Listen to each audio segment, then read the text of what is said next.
Hello and welcome to the Legends of Tabletop podcast. We're going to be talking about character building tonight with the redesign, kind of the expansion, the new version of Cthulhu that's been coming out or sort of working on. A lot of these questions and things sort of become more imperative when we talk about like design, concepting, stuff like that.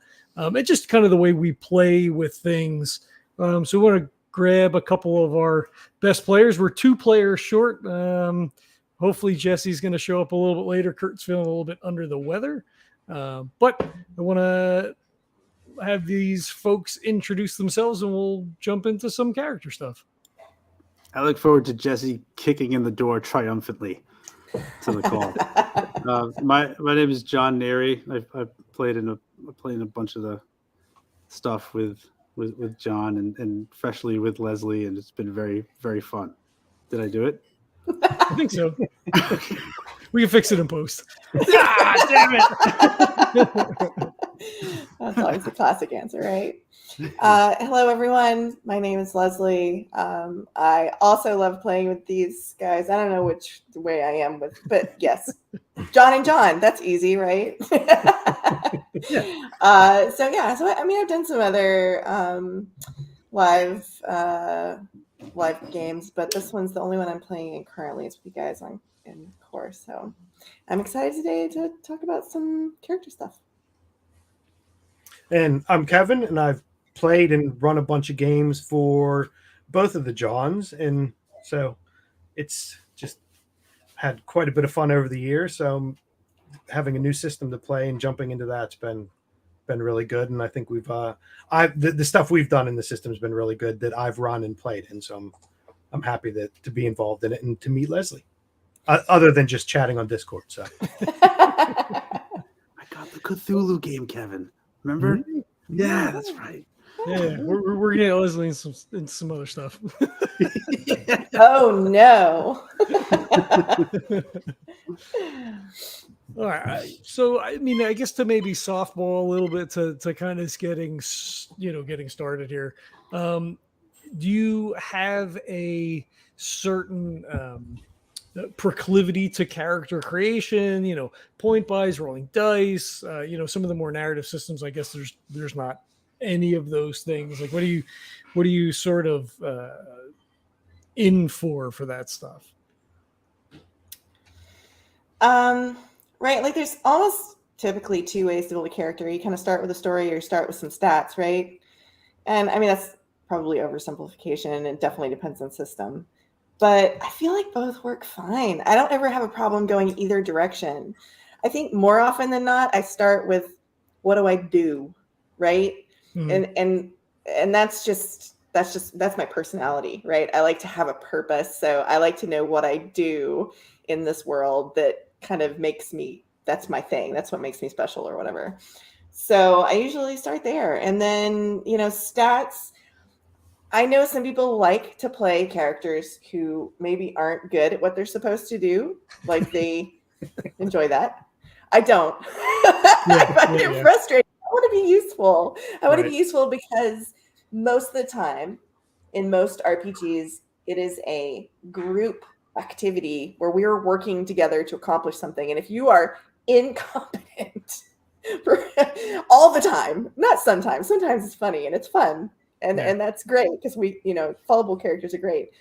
But if you're always unable to do it, then I don't like that as much. So then I'm like building stats and then a lot of times I dive into the story then and gosh, I'm just looking for inspiration everywhere, right? Like movies, books, whatever, just to kind of get an idea. I think the point buy one is good because then you're not and I think to what Leslie was saying, so if you have a dice roll and those are your stats and you want to do something but your stats tell you can't do it, that's kind of a bummer if you have something in your mind. So I think the point buy, and that's kind of what we've been playing a lot even before core, was a lot of point buy ones, not going by dice roll. So that helps if you're that I'm going to play this type of character and then build it out from there. I think me personally, I think the past few games and the big long ones that we've played, I've kind of just saw what everyone else was going to pick to do and just go from there. Yeah, you're like, I'll do what everybody else is not. Or what do we need, right? I think I'll plug the hole. I think our Rogue Trader game, I'm like, I'm going to do this. I'm going to build this character. And that's what Jesse had. And it was a better character. And I'm like, well, I guess we need someone to fly this thing. So I'll do this. But to me, not to be wishy-washy, I'm like, well, I'll just fit into whatever, not the metagame, whatever we need or whatever is lacking kind of thing. And that's kind of the way I go about it is I'll sit back and because everybody usually has a strong opinion on what they want to be. And to me, I'm like, it's not what they do. It's more the character that I build out of it. To me is more important. If I'm, the muscle up front or the brains in the back, it doesn't really matter. I'll build it out from there, but I'll have an idea. And maybe it's visual for me. I'll think of a picture of, I think some of the games we played, that old picture of John Kerry, I'm like, okay, that fits in with being an aristocratic doctor guy, or the character I'm playing now is, the Kurt Russell from The Thing. I'm like, oh, that fits in perfectly. So I'll build from that. So maybe I'm a bit more visual than the thinking it first out.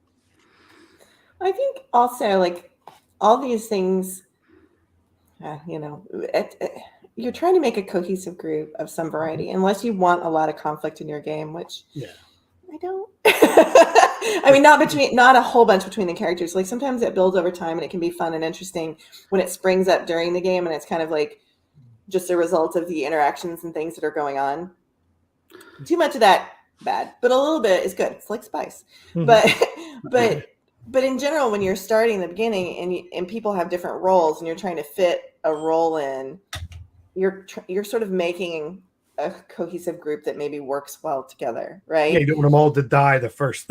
You're creating some structure that makes it kind of like this is the mesh, the bones that are going to hold this, and we're going to fill it with all the good juicy bits. But this is going to be the structure, the game structure of this group that makes them work well together, so that we can then build on that with their actual relationships. So. I think it all makes sense. I've always had more fun in games where not so much that if the characters are all made together, but they're all made with the setting in mind, so much so that it's like if the character fits into the setting and all the players are making characters that fit into the setting and into that particular world or whatever, it always is more fun. So just having that in the back of my mind is how I've always, like with the Midnight game, it started from reading the Midnight setting. And there was like, well, what's speaking to me? Well, that the orc character is like was like boom, and then he just he went from there, and I did point by because none of that essentially mattered. It was more about what I was in that environment. That's right. All. Absolutely. Yeah, there's one way to do it. The random character like DCC stuff or dice rolling, things like that, I absolutely despise because like you said, if you have an idea, you're limited then by whatever the random thing that you roll is. And I can't abide that. Like usually when I come in, I have some idea, maybe, like John said, if it's because of the setting or because we're, kind of kicking things back and forth, like, oh, what are you interested in this particular game world? Like what speaks to you? Like, oh, you like that? Okay, well, maybe I'll do this. Does anybody else want to do that? Kind of like Kevin, and sort of fill in the roles and then point by to build that out so that the character is useful, because ultimately we're playing a game and you have to be able to do things. But there's a difference between like being bad at the thing you're supposed to do, right? Which is just it might be a good role-playing choice, but it's not, right? But having a flaw or some character nuance then that like, oh, well, yeah, I'm a super powerful wizard, but like, I have a phobia about fire, right? So like I can't take any fire spell or whatever. Like then it adds more nuance. There's a flaw. There's a role-playing hook for you to jump into. It's not like, well, I'm a wizard, but my int is 7. So like I know one spell at 10. Like that's just, it's dumb. It's just not a good decision. And I think to take that example that John mentioned, that happened and I took that character that was just filtered out of whatever fell out from random luck. And my daughter was starting to get into playing. So I took this silly character that came out of it, and I said to her, this is what I'm stuck with. What am I going to do? And we joked around and built a character out of that. So that, to me, it was like, okay, well, yeah, this was all down to dumb luck and chance that this came out. But okay, let's see what we can do with it. And, we had a lot of fun doing it that way, building that out. But you have to be in a mindset to be in that kind of funnel because most people have an idea of what they want to do and what they want to play. Yeah. Personality or what they want to do. And, just having it come up, unless it's a quick one night game, just to get to an end. Yeah. Well, I have two pet peeves when it comes to character creation, like in terms of just like the group scenario, right? And one side is on the character build side, we'll say, and the other side is on character personality or story side, right? So on the character build side, just, having been in groups and dealt with lots of games, running games, being in games, dealing with personalities, if you are not cognizant and don't care, like there's a rogue, there's already a rogue in the group, there's a paladin, there's already a paladin in the group, but you insist you absolutely must play, and you don't differentiate the character build enough that you're both kind of playing the same character, you're sort of stealing somebody else's fun and thunder, right? Like it's selfish. And I'm like, I think it's the selfish aspect sometimes that when I run into certain situations and I'm like, no, we got to think about the group as a whole. Like, it's important to care about how much fun everyone else around you is having, because that's part of your fun. It should be, or you're kind of crazy. Like that's maybe not okay. It's certainly not going to build a good group for the long term if you're going to play more than like a one shot, right? Yeah. So I think it's important to care enough to, like you said, where is everybody, where are they finding their niche, right? What are they going to do? How are they going to do it? And I'm going to do something a little different. On the other side, personality and like story wise, man, there's always got to be at least one chaos bunny. And as a DM, and I just, like I have had somebody destroy a game and everybody stopped playing because there was one person who just was like, my character, the way I'm going to play my character. Oh, I hate those words. Like, this is what my character would do. I hate Gross. Gross, so gross. Yeah. But they're so attached to a concept, which includes, I don't care about people around me. I'm going to do what I want to do. If you play that character, at some point, it's going to cause enough chaos that it really will mess up a group. It really can, and I've seen it and experienced it, and it was not fun for anybody on either side of the, screen, as it were. So those are my don'ts.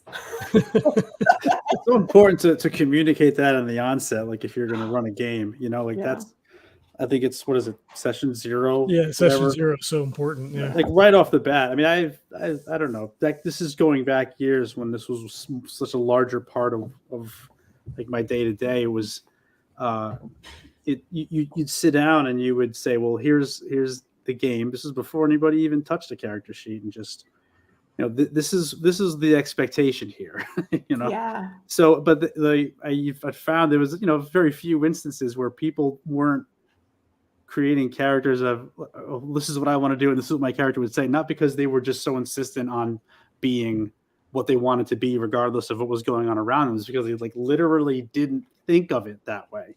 Yeah. So when that on the onset, if you explain like this is going to be so much better if we just like kind of talk about everything beforehand and say, all right, and then like you find that something you want to do comes off of that and it just naturally fits in. So that's another thing that I've noticed too. Is like a lesson learned. Yeah, and I think that's to the person who runs it, right? So what's the setting?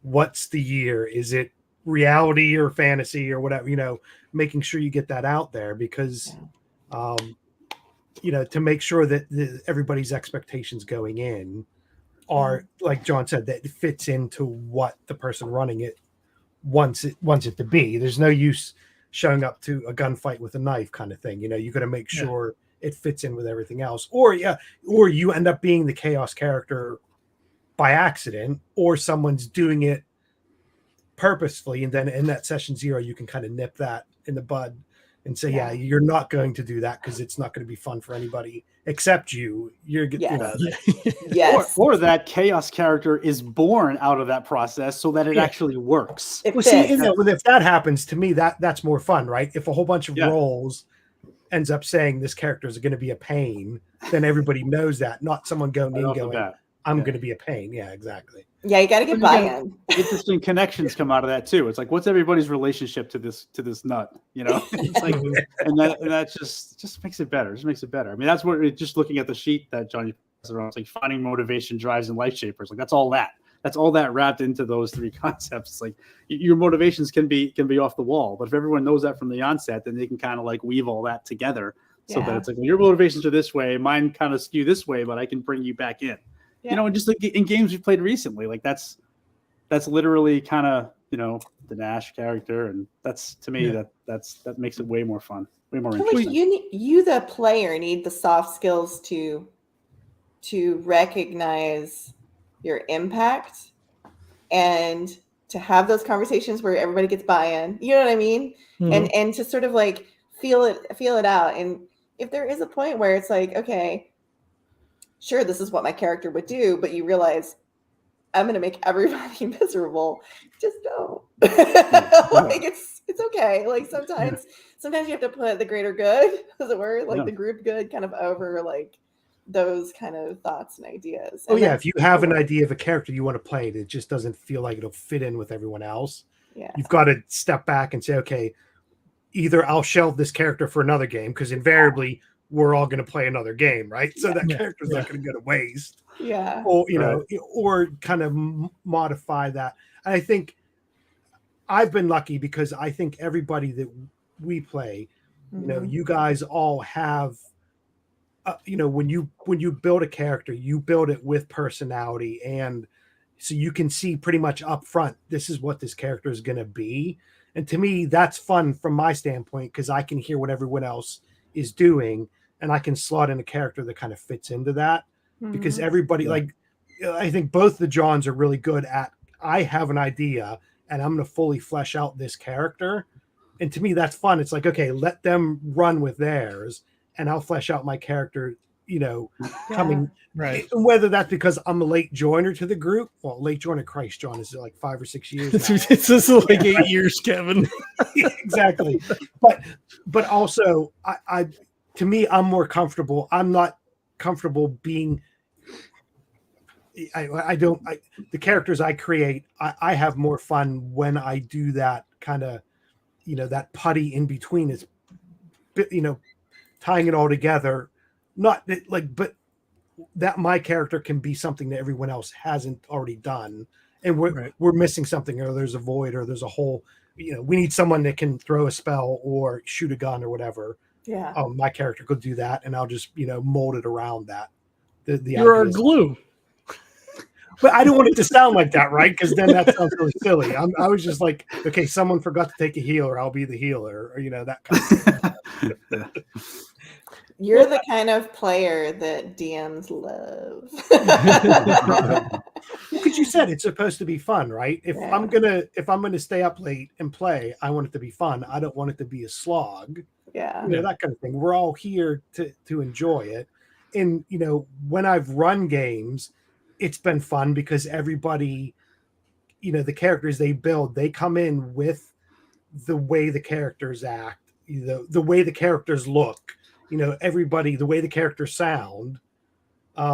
It makes it fun for me running it, because then I know everybody has a really good idea of what they want to do. So if you're running a game, it makes it a bit easier, because if you're stuck somewhere, or if you're thinking in your mind, I can't get them from A to B, invariably they're going to get us from A to B, because they'll come up with something, and it's always something, the last thing you think of, which is fun because they've thought it through, quite well. They're sort of inhabiting their characters well enough that they can, they live in this world and they can move in it, and they can move the story along just from how seated they are in that environment. They're And that's a cheat sheet if you're running a game because you go, oh crap, I forgot to do that. They'll do Yeah. it for you some way. yeah. So you just Like, gotta ooh, work I them like out. your idea. Let's go with that. Yeah, I don't see that as a cheat. I know that's probably just like in fun, but like that's part of the whole experience. Exactly, Is like you're right. It's when that's magic. It is when magic. that happens. Yeah. Because we went to a con last year and I got the Icewind Dale, and the book is gigantic. And there are times when you run a game like that, or you just want to run a game where you're like, okay, I got 1 page of ideas. Let's see where this goes, because we're gonna go there. Yeah. I knock on wood. I don't think there's ever been a time when we've played, whoever's been running it, where we've got to the point where we're like, oh, we're stuck now. What do we do? And you have to wave your hand to try to get past it, because as we said, you may have an idea of what everybody's going to do, and they're going to do the exact opposite. To me, that's fun, because then they know that they have control of their characters and they've thought it out. It just wasn't I took 6 dice and I've rolled them, and this is what the character is. So, they're invested in the character. Well, one of the things that you said, like, we come to the table and have like a fully fleshed out character and a whole concept, and usually that's true. But in Kurt's game, in our noir game that we're playing over at the MFG cast, my initial concept for the PI was kind of like, full Sam Spade, just kind of dickish, sort of, hot, whatever.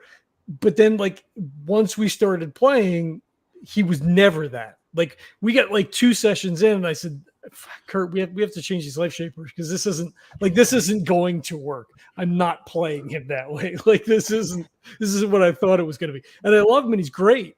And I think everything that's happened has happened for the best. But it wasn't really my idea when I went in. It completely shifted. Sometimes the character it becomes something you don't plan, and that can be really cool. Yeah, I like that. That's one of my favorite things when it happens. Well, but I think it speaks to, like, so do you typically play like a certain type? Like, I certainly have a type that I play. With Huxley being the exception to that, trying to make him as innocent and useless and just sort of, You do it. It's really good. Totally different than all the other characters. Like, usually it's, the regular hero type who does the things and is good at all the stuff. And like Huxley was like, I didn't take fighting, I didn't take shooting, I didn't take survival, didn't take any of the things that would be useful in a post-apocalyptic setting. And it's been a blast to play that, because it's so far removed from the things that we typically do, or I typically do, I guess.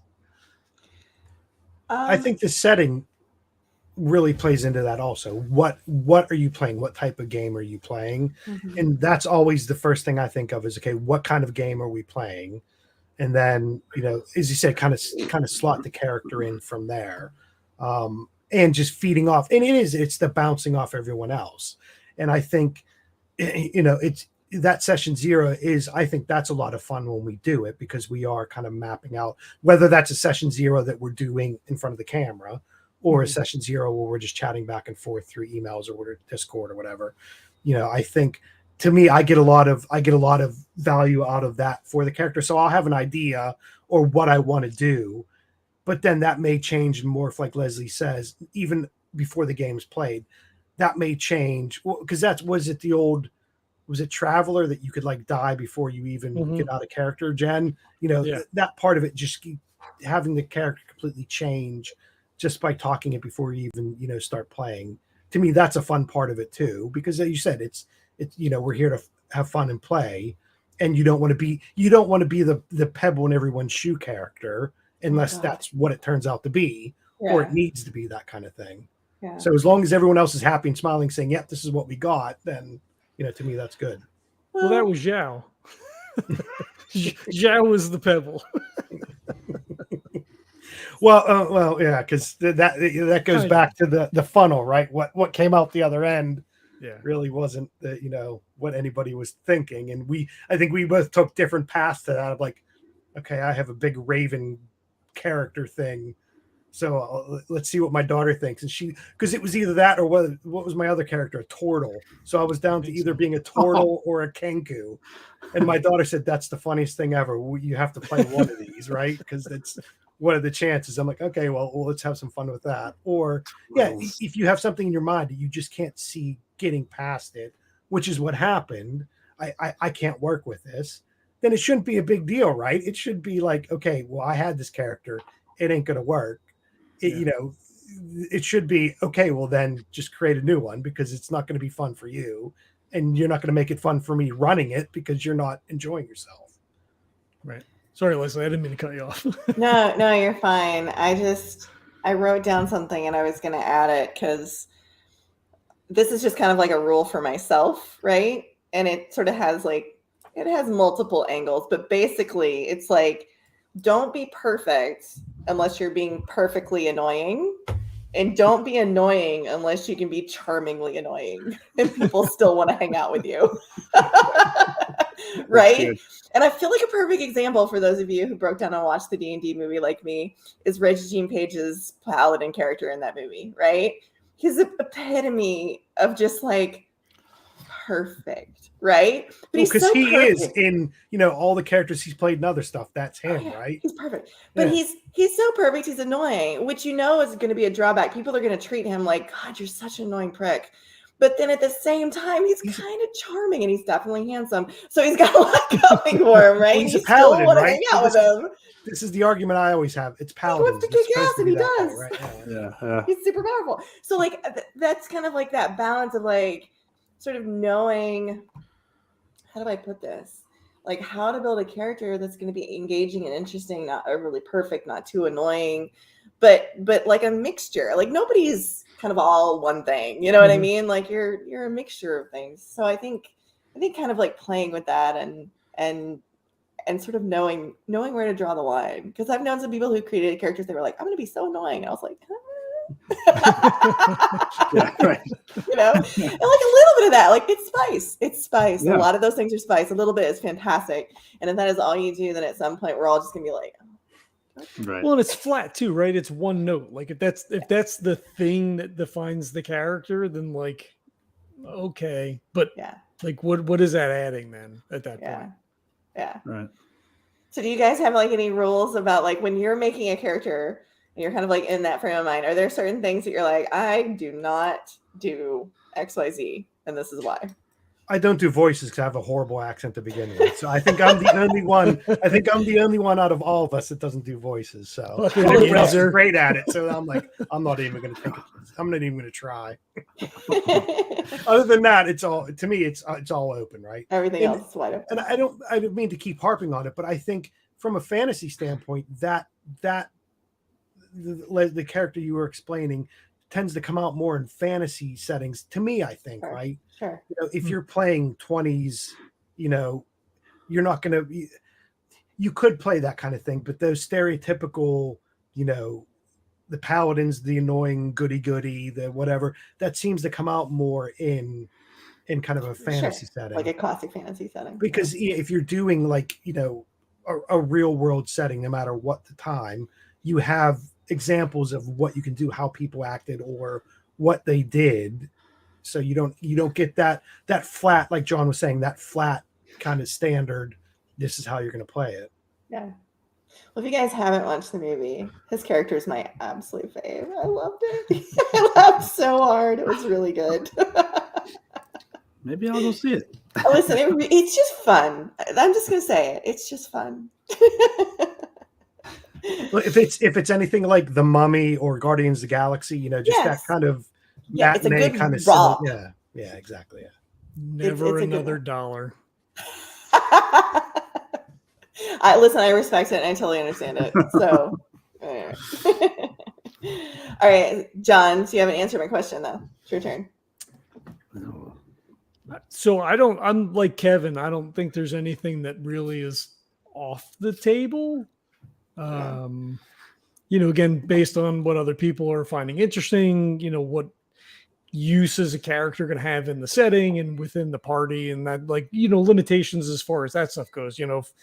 if Kevin had wanted to be the Rogue Trader in our Rogue Trader game, then obviously I would play something else. It was a thing that we discussed going into the game. Do we even want to have someone who's the captain? Because that sort of sets a certain groundwork of like, well, if I say it, then we're going to do it, or are we not going to do that? So like whenever, we were in doing things and needed to make decisions, it would always be, okay, what do you guys think? Like, this is what I propose. Where are you guys at? As opposed to, oh, well, I'm the Rogue Trader, so clearly we're just going to do this thing and you guys have to do it because no one I told think me we not played to a do it. really, because we knew you didn't want to be the focus of that, right? And I think we played a pretty good Greek chorus, some of us more than others, right? Because you had that, your character had that specific rubs with some of the other characters, right? And I think we played it out really well that, okay, John's in charge. He's the first among equals kind of thing almost. And it was, a lot of snide, backhanded stuff to him, which was fun, right? Because it was great. Yeah. So, John is the boss character, but the boss character who was always getting sniped at. So he started getting paranoid. Then he started trying to talk to, well, you're my buddy, right? On the side, you're going to make sure you watch my back and I'll watch yours. So, we played it as okay, you don't want to be the my way or the highway kind of thing. And we changed it from there to everybody was always sniping at it one way or another. And you make some side, finding some buddies on the side behind everyone else's back to make sure no one gets the upper hand. Yeah, I had Jesse had played an arch militant, which is like the soldier type, and he wound up. We don't know that he actually got killed, but he freaked out and disappeared. So I wind up assuming his crew, his like squad that was around him, and then Kevin became my number 2 over the course of the game, and then Jesse and another John, different John. Just were forever just like fucking sniping. It was such a great interplay over the course of the game that it came out organically, which was great. And it was so much fun. And Bessie played the religious characters like, well, you're straying a bit. I'm going to have to, whip you back into line, but playing it very shittily, which was really fun. And it was always directed at John's character. And, so that was, it did work. It was a lot of fun. All the different, changes of who's supporting who, or, who's talking behind who's back. It was really fun. That's cool. What about you, John? Oh, so the question is, are there things that would be stay away from? Well, when you go to make a character, you're just like, no, I've seen this, I've watched this. This is on my do not do list. Like, anything like that you kind of. I don't think I've ever run into that situation. It's. I mean, if anything, I try to play characters that I wish I was more like. The aspects of them that I wish I was more like. So like if I try to keep anything out of it, I try to keep things about myself out of it. Does that make sense? Well, the part of the personality you either amplify or turn down, right? I like this about myself. I'm going to play this character and like turn it up to 11, or I don't like this about myself, but I'm going to play that just for kicks, just to see.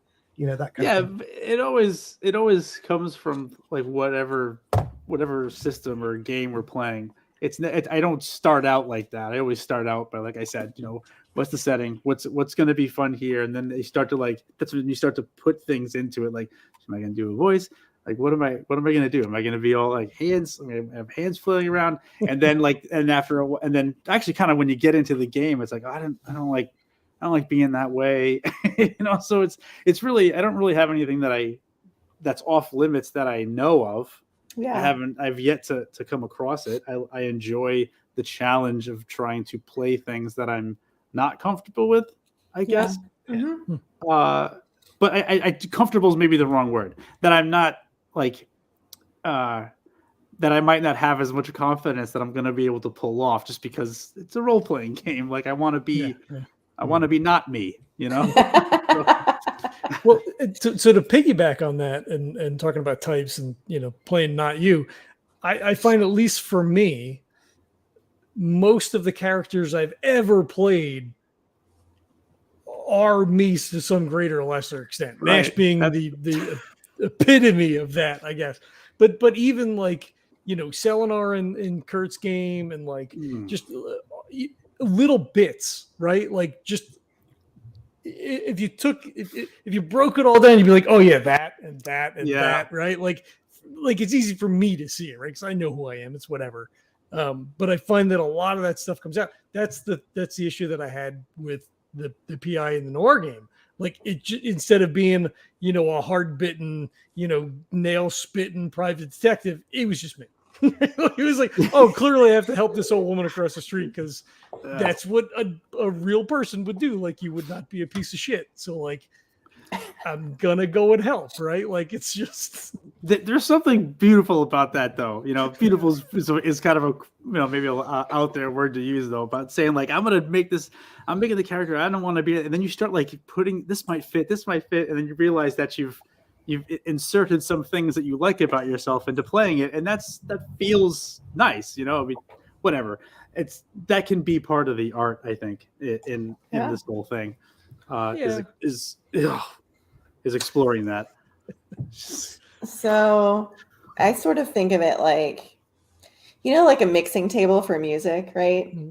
I think about that as like sort of the many aspects of my personality, and kind of like what Kevin was saying, I'm turning up some parts and turning down some other parts to create the mix for a particular character, right?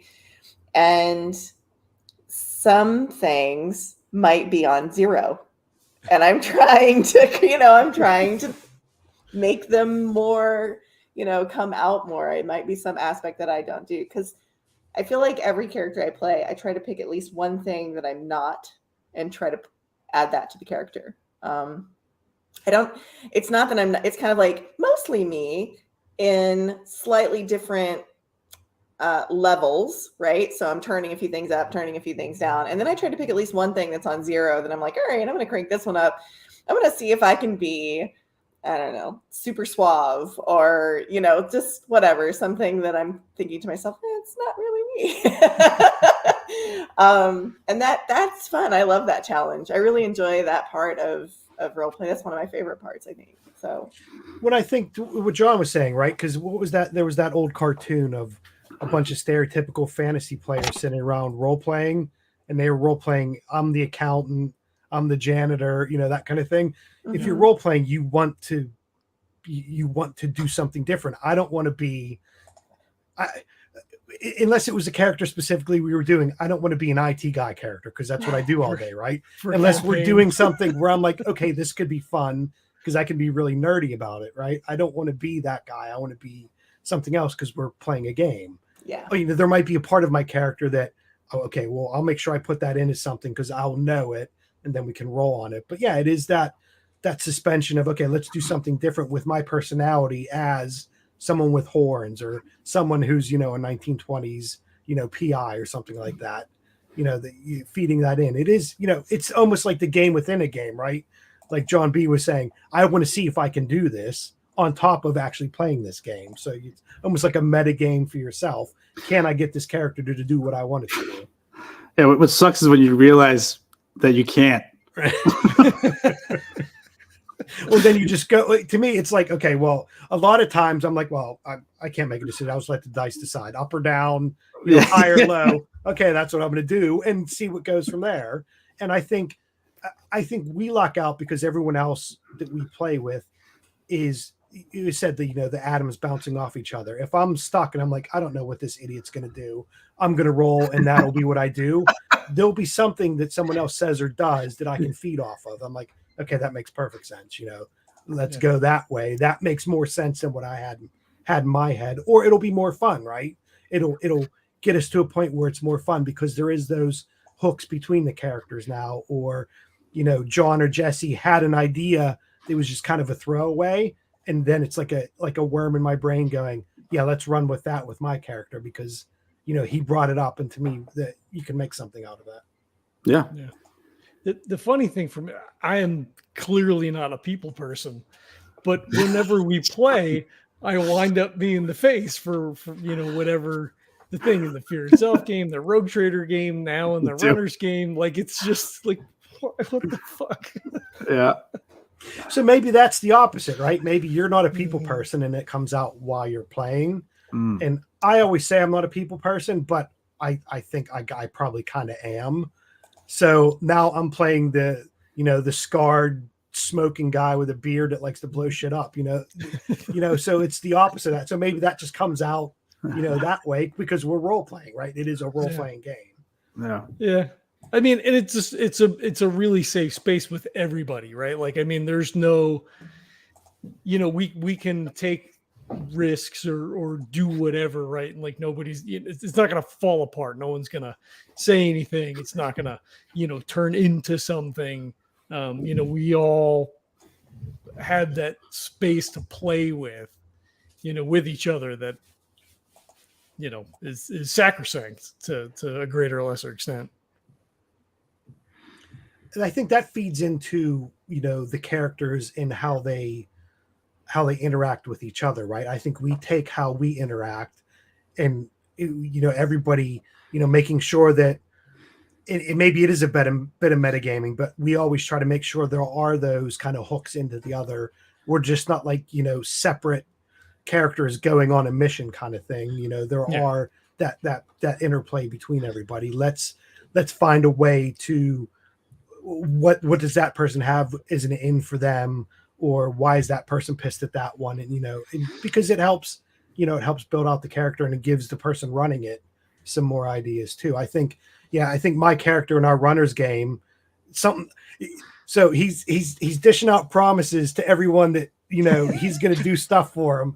It's just stacking up now. So it's going to go one way or another, but so far it's helped us, but that bill will come due eventually. But to me, that's fine because we've gotten to this point. We're all still alive. That was, one of his life shapers is, making sure everybody gets out of this, whether that's, not necessarily my character, but everyone else gets out. All right.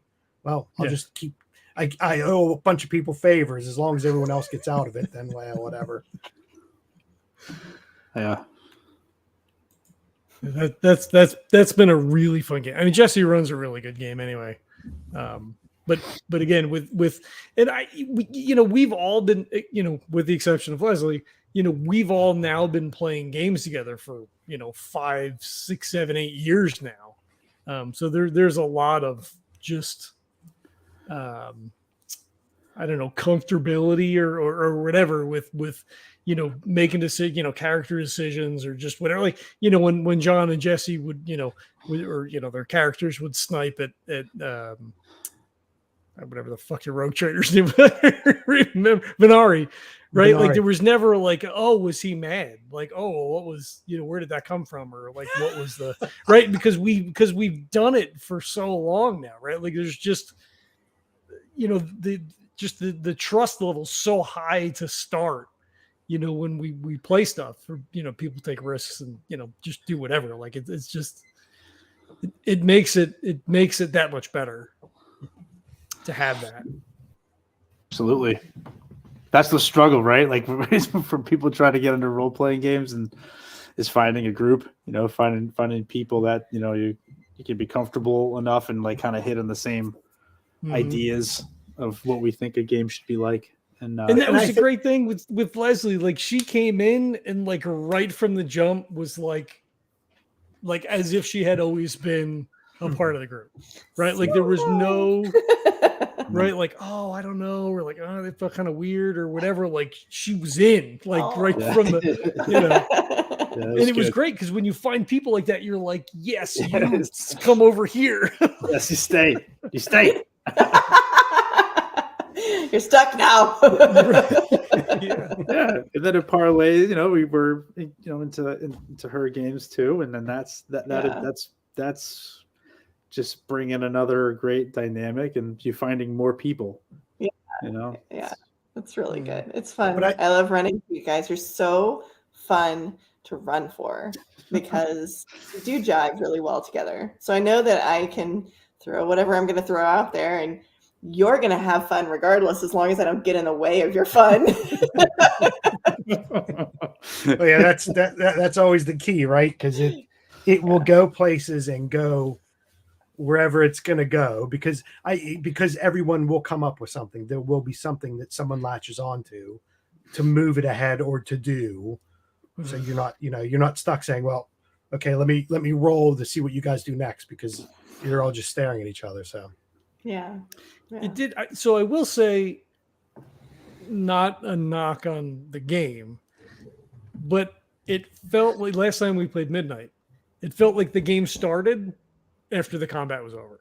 Mhm. Like just like even that half an hour or whatever Yeah. the end of the game was, where we then Yeah. got to get in and really start to role play, which was super hectic for you since Laura wasn't there, and GM and Yeah. like Right. legitimately playing a character, not just like an NPC. Yeah.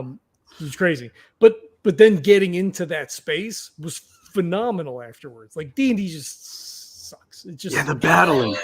it's awful. It's just the combat's fucking terrible. It's just And I have never played a 14th of a character before, and it is bonkers. because like all I the think, stuff. well, Yeah. that's the thing, Well, because I think I don't know if I said after the game or if, I was talking to Jesse afterwards or whatever, but I feel like especially for Algar and Bergdus, Jesse and I's characters, there would have been a banter back and forth like the entire combat, but like you can't because you're like fuck.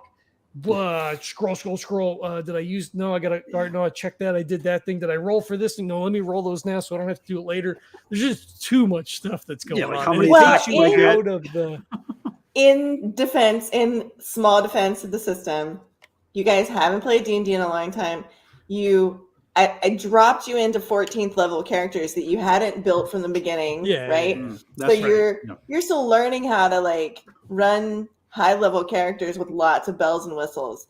So that is also like a result of just kind of that scenario that I built, right? Yeah, it's so fair. I mean, that's fair. That's true. Yeah. I think- Come on, John, you played a 4E game where For each years.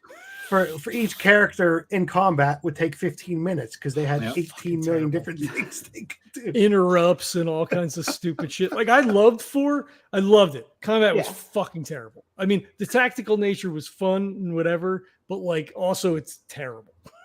Well, I mean, I'm not going to get into it right now because this is like, we're talking about characters, but when it comes to like running combat, I have lots and lots of opinions. We'll do that in another episode. Right? We'll have to do a second episode about running combats because I could go on and on because there's definitely an art to, and I find that I think over time I have worked on it harder and harder and I still improve, right? It's something, that's like I'm forever going to be practicing this. But there's an art to helping the people follow it narratively and keep it narrative while at the same time running the numbers dice side of it, right? And some games are more like sometimes I'm more successful at it than at other times, and sometimes it depends on like how familiar am I with whatever it is that I'm doing. But I always try to keep the narrative in there. So like even though you guys were in combat, I was really trying to pull in like the situation and what was happening and make it vivid and bring in like images and how does this feel and all that kind of stuff. So it wasn't just like I hit him for 25 points. Yay. Right. Or in my case, I hit him for 4 points. Yeah. Well, and I think like, for us at least, right, because of the podcast, I feel like we get more descriptive in that scenario because like when we're recording, right, like it can't just be like I swing or whatever. It's like, no, I spin around and I whatever, but yes. So like we have totally segued. I'm sorry, you guys. Yeah, no, that's fine. It's kept this in post. All right, so we'll do another softball then. Okay. Do you have any sort of, ritual, anything to sort of get you into a character? Do you do like, is it a voice? Is it a certain clothes? Any sort of routine to, begin to inhabit a character when you sit? Do you just like run through a voice for a couple of minutes before before sitting down? Anything along those lines? Anybody else want to start? I think what I was saying before, like the visual part of it, I'll go find a picture, a representation of what I want that character to look like, right? So depending on what what the system is, or what what genre we're playing. So what was the one picture when we played it was Stilgar from the old Dune movie. Okay, that's my character, and I'll play that. Or all the different things that we pick is okay. And this is what I want the character to be. Let me go find. So go to Wikipedia or just go to Google Images and search on those kind of things I'm looking for. And that, I think that helps kind of getting that feel of maybe not how the character is going to play, but it gets me in the mind of, okay, this is my character now, and this is what I'm going to do. It gets me into that. Okay, I'm ready to play this. It's just not I just picked this up. It was a pre-gen, and I'm going to run it. It is that visualizing of, okay, that's me now, going forward. Yeah. What about you, John?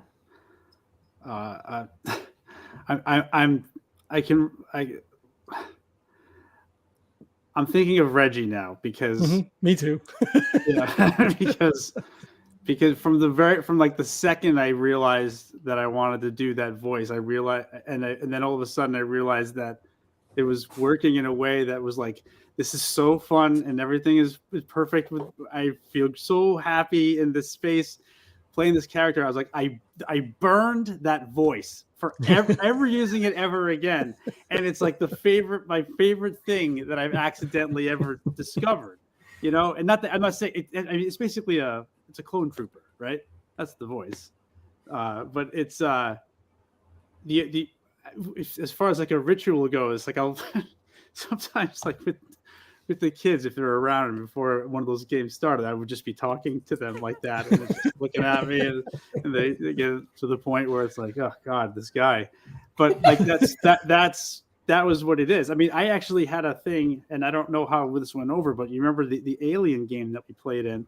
I was trying so hard to be Bones McCoy and I practiced in the car. I would do the one from like the newer Star Trek movies because I love that guy. I can't think of the actor's name, but I loved his portrayal. So I would listen to him and I'd be like, yes, like I'm gonna do it. And I don't know how it came off. I missed that guy. And that was it was very blustery, and I thought it worked really, and it was a lot of fun because you were very blustery and I was the patrician, kind of straight-laced, and it worked really, really well. And it was quite funny. And the way you played it with the outbursts and the attitudes to each of the people, it worked. It did focus on each of them for the reasons your character had with them. And I thought it was really, because what was Jesse's was a bit more laid back, because wasn't he like the Bayou? Yeah, that's right. Yeah. So he was that, and then you had the patrician, blue blood, straight lace guy, and then you're out. It worked really, really well. So the what you were going for, I think you did pull it off. That's good. Well, that's one of the things I love. It's like he's blustery and he's in your face and he's got these like crass things to say, but like in the end, he's there for you, and that's that's why I love that character so much. He's gonna help you, like whether you want it or not. No matter what he calls you, he's gonna try to save you at the end. He's cussing you out while he's stitching up the yarn that just got to get off by a alien. So it's but that's like ritual wise and like ritual wise and like getting into that zone has always been sort of connected to using a voice however I change it. I mean, I did do it in the D&D games with Cravoy, and it's just something that was always I always liked having that be part of the process. So that's it. I just start talking in the voice and I just get all juiced to get ready to play. And I think a lot of people, if you're artistic, right? So people draw their character, right? That's you see all the time, or they go online and you can generate your character, what they would look like as a mini. So I think a lot of people do that. My daughter, she started playing with some a group at school, and it kind of drifted off. But I think I've told John before, I think she just likes making characters, right? If she would play a game where she just makes friggin' characters all day long, so she'll go on and then she'll go. Was it Hero Forge where you generate the mini? Oh yeah. So Yeah. I think that's what she likes about role playing games. Is I like creating characters. The playing shit, I'm done with it. I just want to generate characters, and that's what she does all the time. And then she'll get that representation of her character. So I think a lot of people do, if they can draw, they'll draw or they'll go online and create like a mini of the character. I'm so jealous of those artists. That's amazing to be able to just visualize that. And Well, yeah, draw exactly, it. right. Instead of trying to steal images from all over the internet. Yeah. Orc Ranger and like 1,000 pictures. Yeah, exactly. That's Which me, one do that's I me. like? Yeah, I'll switch it around or put some shading on it or something. So I feel like when I first started role playing, I did more. I would make playlists, like music playlists, of songs that would kind of get me in the headspace. And so before game, I would like listen to that music before we got going, like, in the car or maybe at work or whatever. So that was something that I did. I think I've played games where I've kind of like dressed the part a little bit, especially some of the actual plays that I've done. Nice. Like when I was playing Star Trek, I was playing a medical officer, and so I would sort of try and dress a little Star Trek-y. I was like an officer, I'm going to put blue on or whatever, something like that.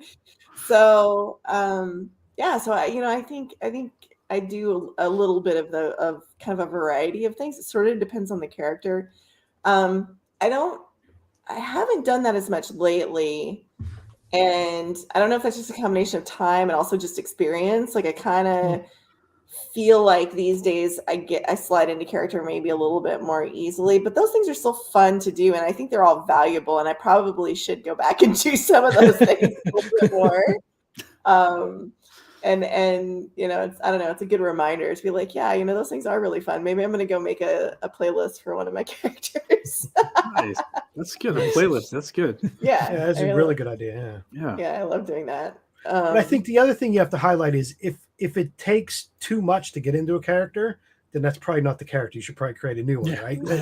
Yeah. If you're really struggling, because as we said before, you're supposed to be having fun and enjoying it. Mm-hmm. If you can't get into that, then you should just know when to cut bait and go, you know what, let me get the dice and just roll up another one because this ain't cutting it. Yeah. Mm-hmm. And I do love to do an accent too, John. It definitely helps. Like once you start speaking in the character's voice, it's like you start to inhabit them a little bit more. So John, I imagine because you fall naturally into the face of most groups that your ritual is herding cats. Do you like herd cats? Is that scheduling?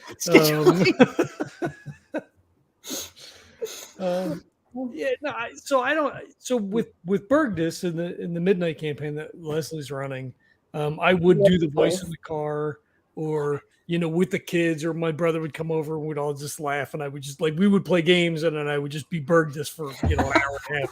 I love it.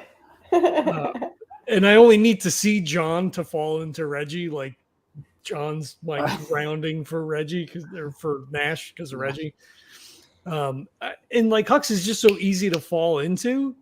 I don't do many voices, and I don't get I think in this first or second session of Day Trippers, I threw on some fucking camo and I sat here with my rifle, and but it was stupid, right? Like we don't dress up like that.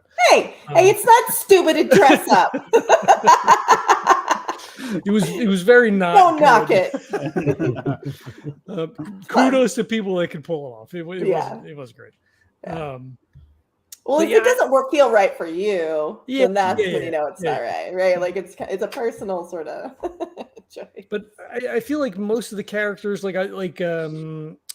Harry and George, the two PIs I play, get like sort of a New York thing going. But usually it's my voice, but like maybe pitched a little faster, a little slower, just kind of like vary it up, right? Just to kind of make it feel a little bit, because we play a shit ton of games, and like if everybody has me like my voice, like then it's terrible, right? Because then you lose who am I now? Like what am I? Yeah. What are we doing? Yeah. So just to change voice speeds and inflections and things like that, I like for me is about all I do, except for Bergdus, I guess. I love Bergdus. I love is the good. voice. It's so great. I didn't know if it was gonna play out, because I tried to do that years ago. We did a play test for Dragons Conquer America Mhm. for Burning Games. I think they've since gone out of business. And I played one of the options was play a native person to, I guess technically it was Central America, right? Or like a alternate Earth, Central, whatever. And I wanted to do like the Burgess voice, like I was thinking Floki, right? Like I was just going into that, and he just sounded insane. And I was like, "Oh, this is so bad." And again, they were like, "We're following you," and I'm like, "Why? Why would you follow this guy? Sounds like a fucking murderer. Like, what is wrong with you?" So I was glad that the Burgess thing panned out, because I was unsure. It's good. It's so good. It's perfect. Like I really feel like when you start speaking in that voice, I see him. But the same thing also with John Beta. Like your character, that orc, like as soon as you start speaking in that gruff voice, I feel like I see him. So good. I feel like it's been different both sessions.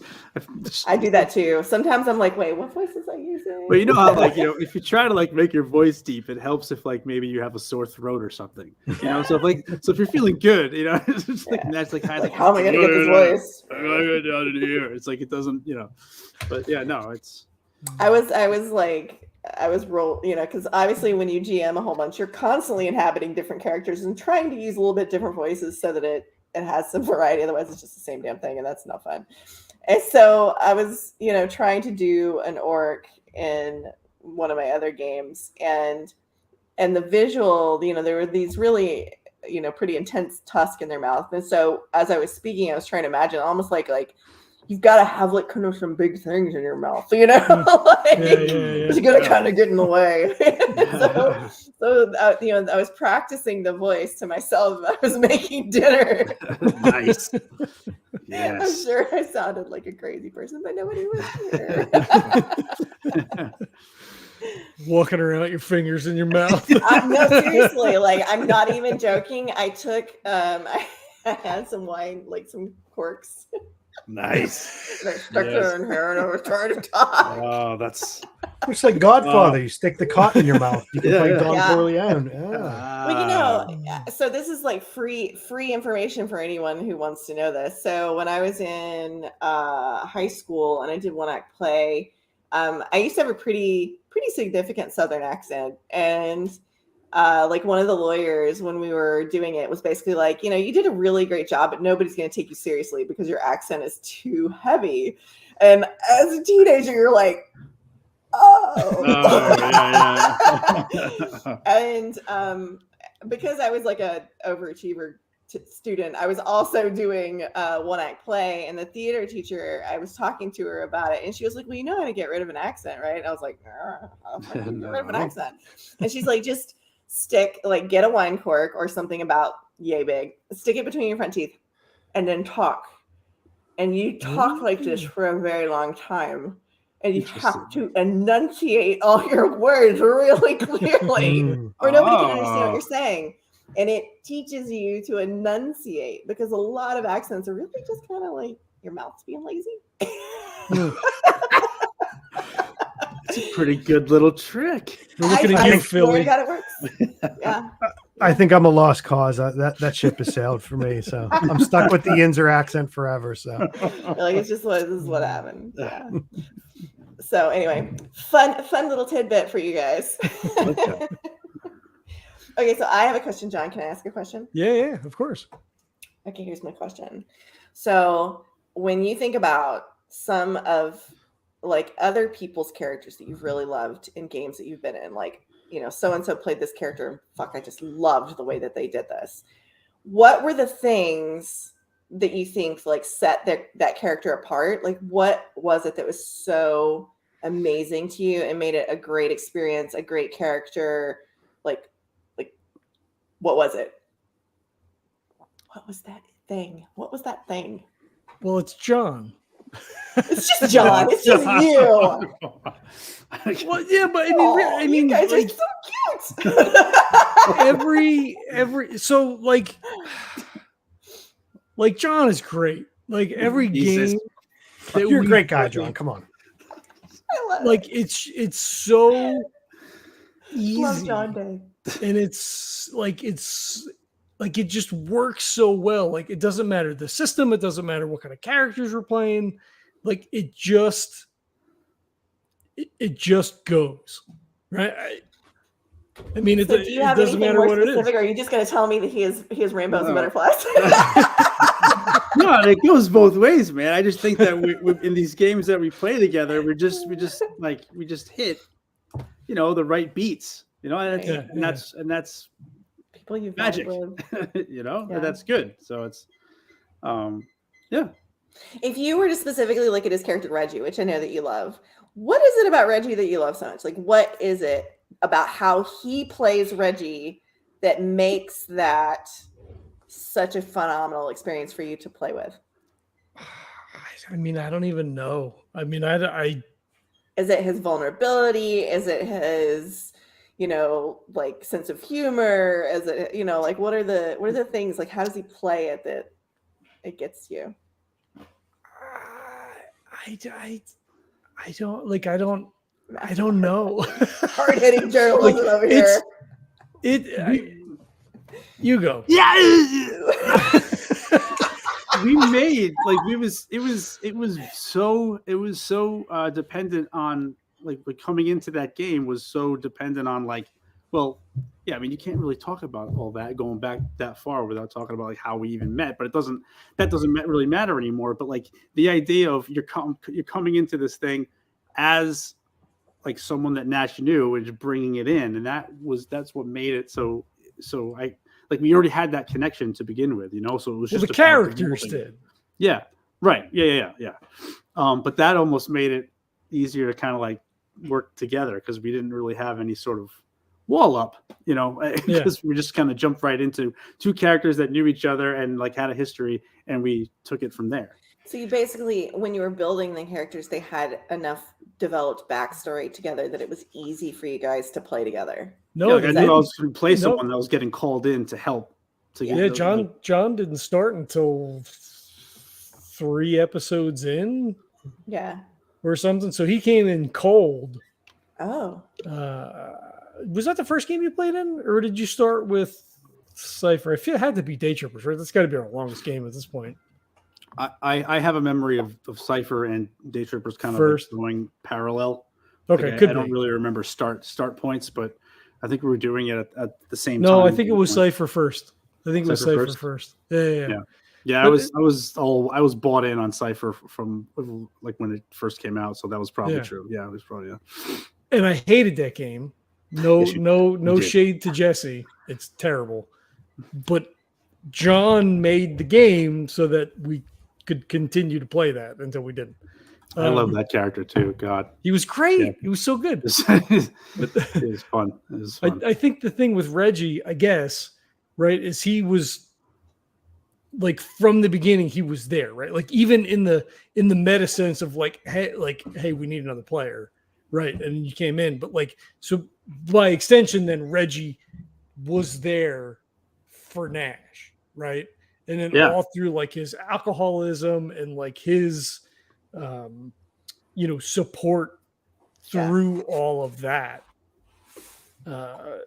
really then like I guess informed the relationship, right? I mean, neither one so Nash had Susie kind of in the beginning, but then not really, right? So like we always had each other and Chip kind of, but like Chip was not like Jesse's great and Chip was fine, but also like it was, and then we played together for so long, just the two of us. That's just such a deep intense relationship for a big chunk of that game.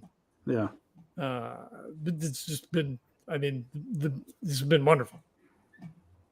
Definitely. Well, so Leslie, I'll say both of the Johns. So the game I ran that we played for the Cthulhu game, Oh yeah. but I think it's just the characters. So they're good at inhabiting their characters, right? So John's character, John Which Beta's one? character. What was that great. asshole's name? It was a whole. It was so Something Alloy. stupid. No. There was a couple extra consonants in there. Yeah, there was consonants. There was 3 names. Yeah, it was the whole thing. Triple barrel. And Yeah. then John played, a very, just brash character. And I think they both. So I think those are memorable because they both got into the character and they played it really, because it was okay. We're running a new game. Let's play a Cthulhu game. Ooh, we haven't played a Cthulhu game in a while. And I think they were excited to play it and they were having fun. So then that just amplifies it, right? If you can come up with the greatest character idea and have everything with this, the voice and everything. But if you're not into it, you're not going to be really giving it. So hopefully, if I can take from how everyone was into the game, they were enjoying it and they just got more and more into their characters and it made a lot of fun. It was very bombastic and, the characters they were playing just fed into that because they were bombastic characters. And, it was, okay, hopefully, no one's around because it's getting loud because everybody's shouting at each other and, well, holy shit, what happened? And they, the way they interacted, all the characters, it just kept, it kept building. It almost, once someone gets going and they're enjoying it and someone else gets plugged in and they're enjoying it, it just starts building.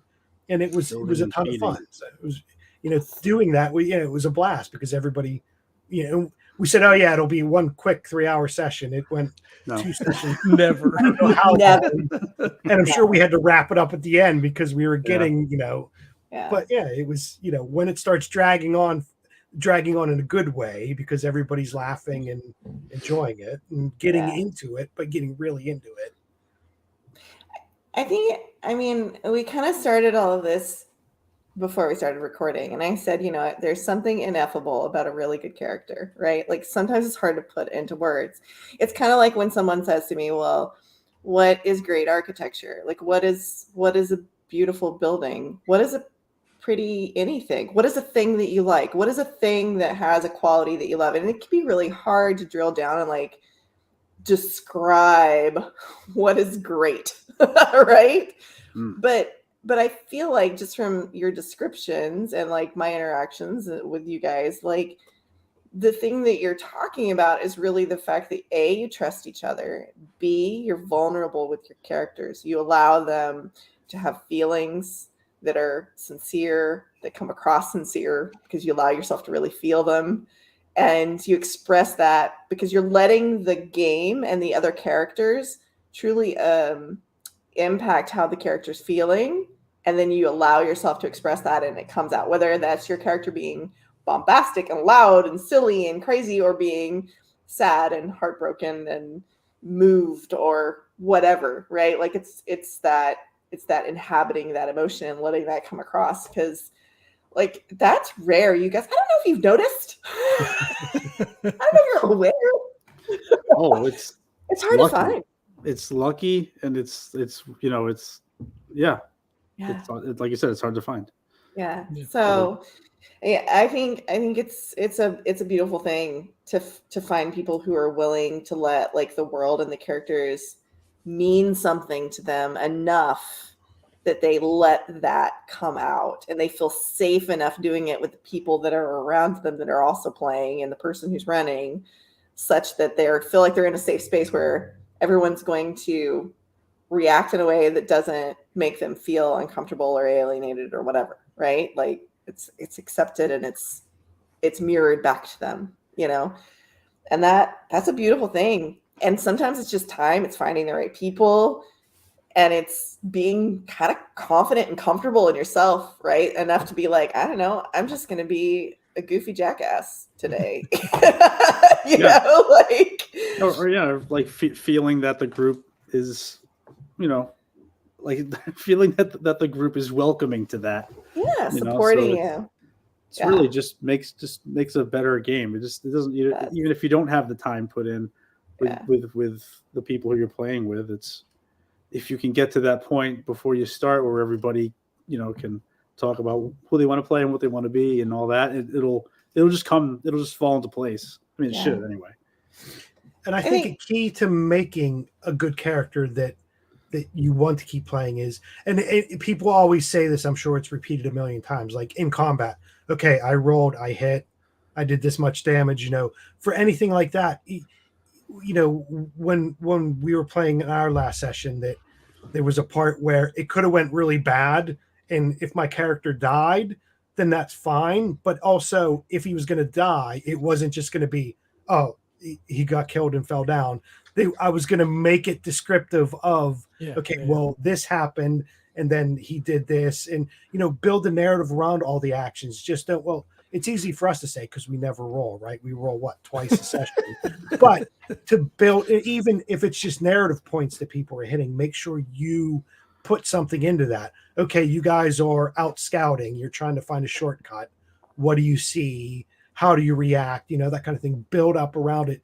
Don't leave it up to the person running it to give you all that environmental and around it, feedback and say, well, I think my character would be doing this and he'd be looking this way, or he would do that. And, be more descriptive. Because building a character isn't just creating the character sheet at the beginning. It's building it while you're playing. So John had an idea for Huxley, and Huxley's kind of changed a bit. To me, I don't think Huxley's changed. I think he was still the way John wanted him to be at the beginning. John feels he's going a different way with it. So maybe that's how John will play Huxley how he thinks he's going, but Kurt and I will treat him the way we think he is. And, you get that friction. So, just be descriptive. Don't just say, I do this, I do that. Put a bit of pizzazz into it, because that's what you're supposed to be doing. Nothing's worse than, okay, well, we walked by, I ducked, he missed, then I swung, and then I hit him. John's character, he played Zhao, was, a martial arts expert, right? So it was always the flourish. It was, I'm going to put my foot here and jump off of that and bounce off of that, and that makes it exciting, because then even if the combat drags on, you're picturing John's character doing it. So you're like, okay, that's pretty badass. And, so always you're going to get out what you put in, for sure. Yeah. Well, so the thing that really hit me at one point when Oscar was running the To Put Away Childish Things epic that we played in, we were a couple of sessions in, and I had already been playing a Private Eye in Kurt's game. We're in our 4th season now. And it kind of made sense in Oscar's game to play PI. And I was like, I'm already did that. I don't really want to do it again, but it sort of makes sense. I'll just do it. And we were, I don't know, maybe 3-4 sessions in, and something happened in game, and Lisa immediately responded. She was like, oh, she says this because of her time in the war and blah, blah, blah, whatever. And I think she had played the character before. So she had a little bit more backstory than I had with Harry. Fucking characters. With Harry. But it struck me in that moment of I have a character sheet with numbers, and I don't know who this person is. I don't know anything about them other than I put this character together to play this game. And it really was oh, I don't like this, and I need to figure out what's happening, because I don't like it. That's not how I want to approach a game. And now I've played them that game, mini campaign, whatever, adventure Wrapped, and I've played him a couple of more times, and he's certainly grown from that. And as I realized, as I got to the last episode of To Put Away Childish Things, he almost died. He was a roll away from death, which I didn't remember at the time. So that was wow, oh fuck, wow, okay. But it spoke to the growth of the character, that he would put himself in a position to make that decision, and then whatever happens. Yeah. which, you know, from episode 4 to 10 or 3 to 10 or whatever, like there was that much growth after I had that realization of like, oh, these are just numbers. Yeah. And that's not good. You needed more. Yeah, Yeah. you need more. Yeah, And so out of that, for Cthulhu, I came up with a bunch of, you know, I added a whole new section when we did the second version, whatever you want to call it, of like 12 character questions. You know, some of the basic, you know, what do you look like? You know, do you believe in a higher power? Like, you know, whatever, like generic things. But then, like, you know, why are you here? What is this? You know, what does this mean to you? What is whatever? So now, whenever I make a character, that's my starting point, because then I can begin to flesh out who this character is before I even do anything, even before I make numbers. You know, even before I start picking out stats, or at least do them concurrently with the questions in mind of who this person, who I think they might be. And again, Yeah. it might not shake out that way ultimately, but like that's my start point now, as opposed to like, oh, I want to play a monk, or oh, I want to play a soldier, or I want to, you know, do whatever. Like, you know, who is this person? What do they believe in? I love answering those lists of questions, even if you don't answer all of them. Just like Yeah. they do make you think, and there's tons of them all over the internet if you want to. Oh, they're great. Yeah, they Yeah. should be required. Well, that's what I was going to say. There's, you took the words right out of my mouth. There's probably millions of them out there, right? Mhm. The character prompts. So I get, you know, that's always a thing. If you're stuck, or even if you're not stuck, just answer these first and then see. You know, Yeah. almost like dice rolls and discard. Yeah, that's. I'm not feeling it with this one. Let me answer these questions again. You're going to come up with something, Yeah. because nothing's worse than standing there going, okay, I got to create a character. I got nothing. I got no juice. I have no idea. Just Google how to create a character, some questions, Yeah. and you know, make sure that that's one of the first things you do, because unless you have something fully fleshed out ahead of Well, time. yeah. Yeah, I think planting your character in the world, just kind of like what John Beta was saying. Sorry, John Beta. I'm calling you John Beta only because you put Beta up there. Yeah, I like it. So He's the more stable version. there you go. That's fair. so like you plant yourself in the world, right? Like you got to have roots. Like there has to be things that you've experienced that you've like had to grow around or over or through or past or whatever, right? Like what does that mean to your character to live in that world, and how has the world affected you, and how have you affected the world that you're living in? And you know, just thinking about, you know, making yourself integral to whatever little piece of the, because just nobody exists on an island. Like the I am a, how do I put this? Like I have no family, no one loves me. I am just a murderer, like walking around the streets in a dark cloak character. Like everybody's like been there or played that or been in the game with that. Like you've either done it yourself or you know somebody who has.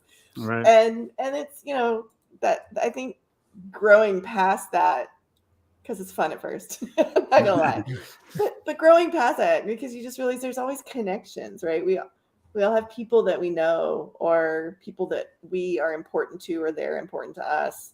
And there's always like, you know, things that you do that affect the world and how the world affects you that are important. So figuring that out. I think that's key to put into your thing, right? If you're going to put this into Cthulhu, saying, look, the more you flesh that out for your character, it's going to make it easier on whoever's running it, because, you know, whoever's running it can help you, but you don't want to leave it up to them to give you all those extra pointers, because they've got to run the game. They've got to come up with the scenario to put you through. They can say, yeah, you're in this time period with this or that, but you don't want to rely on the person running it to do all those prompts for you, because, you know, they want you to come to them with not a problem, but they want you to come to them with stuff that they're going to have to work around through it. So, you know, maybe highlight that. Yeah. Look, find some questions on the internet and answer them. Make sure that's the first thing you do, because that'll help you get to that point of, or even not even just when you're creating the character. Like you said, if you're stuck, if you're saying all my character is numbers on a page, then maybe go back and ask a couple of those questions, or tell the person running it, hey, I'm going to answer these questions, or what should I be asking myself Mhm. because I'm just not feeling it right now. Because that's probably the worst thing in the world, right? If you're playing something, you're excited, but you're just not getting into it because something's just not clicking. And that's when most people say, "Oh, my character tripped and died. I'm going to roll up a new one." It's easy to do that, right? To me, it's more fun taking your character that's a bum, that's like a bum character, and trying to get something out of it. Yeah. I feel like, and again, maybe it's just the way that we play and the connections that we have, and the fact that we've played for so long. The murder hobo with grew up an orphan and lived on the streets and whatever. Like there's zero appeal in that because it's the responsibilities, it's the character motivation, it's the background, it's the connections, the responsibilities that those characters have, right? And it sucks, right? Like, we all have that every day, right? Like you got to go to work, got to pay your bills, and this happens, that happens, kids are sick, right? So like you want to break from that because we're playing a game, but it's almost like we double down on that and we really want to like just get in there and squish it up and fucking grab it.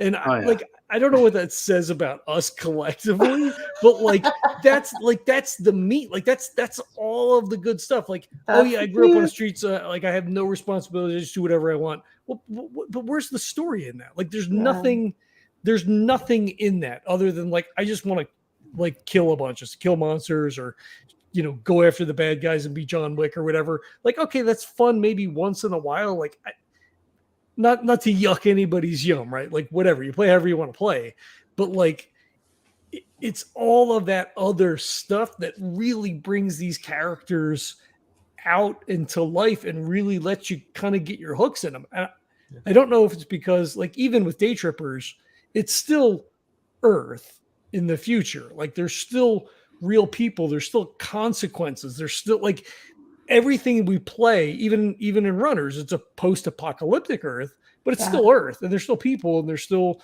commerce. Like we're fucking mailmen essentially, or whatever. We're like fucking post-apocalyptic Amazon, right? But like everything that happens outside of the adventure is the stuff that really makes everything work, right? Like for me at least, right? I feel like it's all of that. Like the last session that we played in Runners was a whole downtime session. We played like 2 hours, all downtime. We didn't quote unquote do anything. It was one of the best sessions that we had. It was phenomenal because it was all character driven. It was all everything that it was all about the characters, and that's what we're here for. Like that's the thing. That's the juice. Yeah. For me, right? Like again, I don't yuck anybody's yum, but like, oh, it's just so good. When I think like John B said, there's parts that you amplify of yourself that you want to play or turn down or whatever. But it can be cathartic too, right? Like Leslie said, I had a shitty day. I'm going to play a game and just beat the crap out of a whole bunch of gremlins, or I've been having a really great day. I'm going to go into this game and I'm going to, I'm going to be shooting rainbows at everybody. There is that cathartic piece of, those life shapers or those drives or motivations of your character. Maybe you take something in your life and, it is a way just to it's almost like a therapy session, right? I'm just going to dump it all out there because it's a safe place. It means nothing. There's no impact. The only impact is John has to edit it afterwards, right? That's the only impact.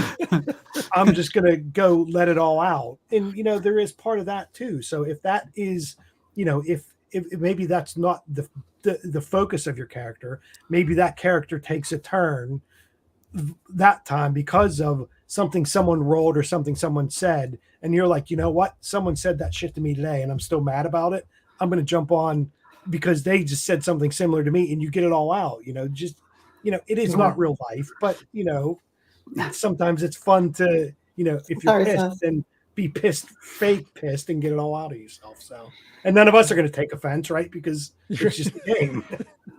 So it's funny because like sort of I feel like what we're talking about, like sort of this whole conversation is really like there's the ABCs of building a character, right? Which we kind of touched on some of the what do you do? How do you do it? What are the little things or whatever?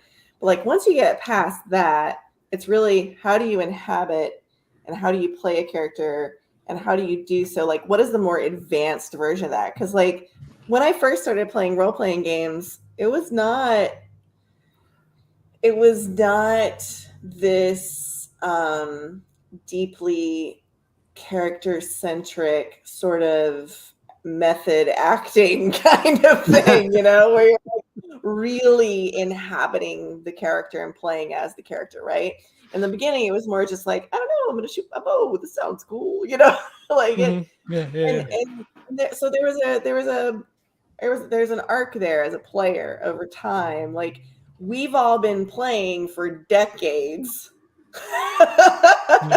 So, sorry. So, I don't really think I don't think that was a secret, John. Anyway, so. I don't look that bad. Jesus.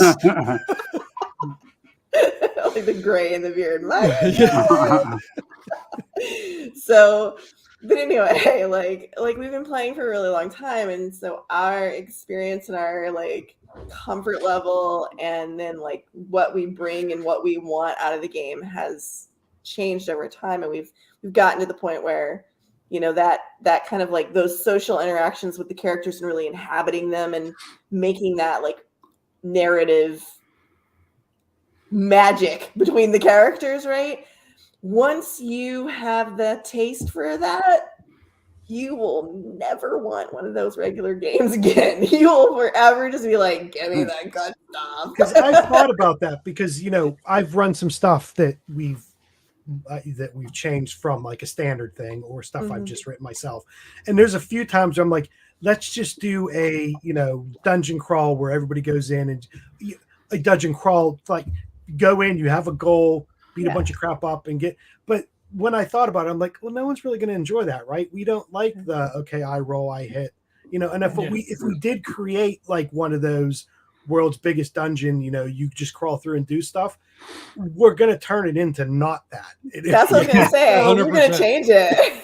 Yep. So you also have to know your audience, right? And to me, I'm like, okay, yeah, it'll be fun doing like a, you know, a smash and grab one, but it's going to be a smash and grab where it's more character driven. It's not, these are the objectives to get to kind of thing. Why am I smashing and grabbing? How do I feel about smashing and grabbing? Well, yeah, exactly. What is smashing and grabbing doing for you? Yeah, exactly. Yeah. But that's the thing, right? So like, here's the mission. You know, go get Princess Peach out of the castle. Great. Everything that's important is everything that happens in between leaving the bar and getting to Princess Peach. Yeah. Nothing else matters. That's where all of the good stuff is at, right? Yeah. Like, yeah, there'll be obstacles you'll overcome, you'll do different things, but it's all of the character stuff that gets you from point A to point B. It could be on all of the rails. You could strap us in, fucking lock us down. It doesn't matter, because we're going to subvert that anyway, because we're going to have fun playing the characters and interacting together. We'll go do the thing, because we agree that we're going to sit down and play a game. That's what we agreed to. We're going to do that. Yeah. If that was what everybody wanted to do, they'd go on their Switch or their Xbox and play a game. Yeah, video games. Yeah. That's what you would do. That is the heart of an RPG, and sometimes I feel like new players, younger players, you know, just less experienced players or whatever. And there are people who are just like, it's a war game and I'm there to kill stuff. And like, that's fine. Yeah, that's fine. You know, and that is an aspect of the hobby. And like you said, I'm not going to yuck their yum. But I think for a lot of tabletop role-playing gamers, the juice, the good stuff, is where we are able to inhabit the characters, really play off of each other as those characters. We've developed bonds. We laugh together, we cry together, we suffer together, you know, like that beautiful relationship that you create there. And then all the things that happen, good, bad, ugly, whatever, that's where the stories come from. Like, you know, that's really the great stuff. And sometimes like when I'm talking to you know, like newer players, younger players or whatever, and I'm like, you know, there's certain advice that I give that is like, I don't know, just certain things. Like, you know, you build a character, your character has a secret. Awesome. Secrets are great. Tell people your secret. Yes. Tell people your secret. Do not hold on to your super special secret the Right. whole game and just go, Yeah. I have a special secret, but I'm not going to tell you. Like, no, the fun part is when you go to the other person and in character, you reveal your secret, and then the two of you can go, oh shit. Yeah, especially if it's relevant to what you're doing. Yeah. I don't know what reminded me of this, but I have, because we're talking about a lot of stuff that's like, hey, I've been playing forever. Here's all this deep stuff that like when you experience it, it's great.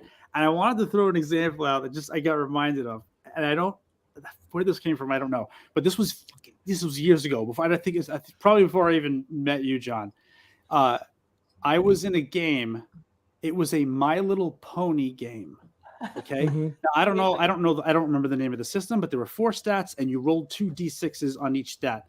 And then you picked out what the little tattoo was on the back and then what type of pony you were.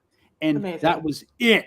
So, but like you didn't need really much understanding of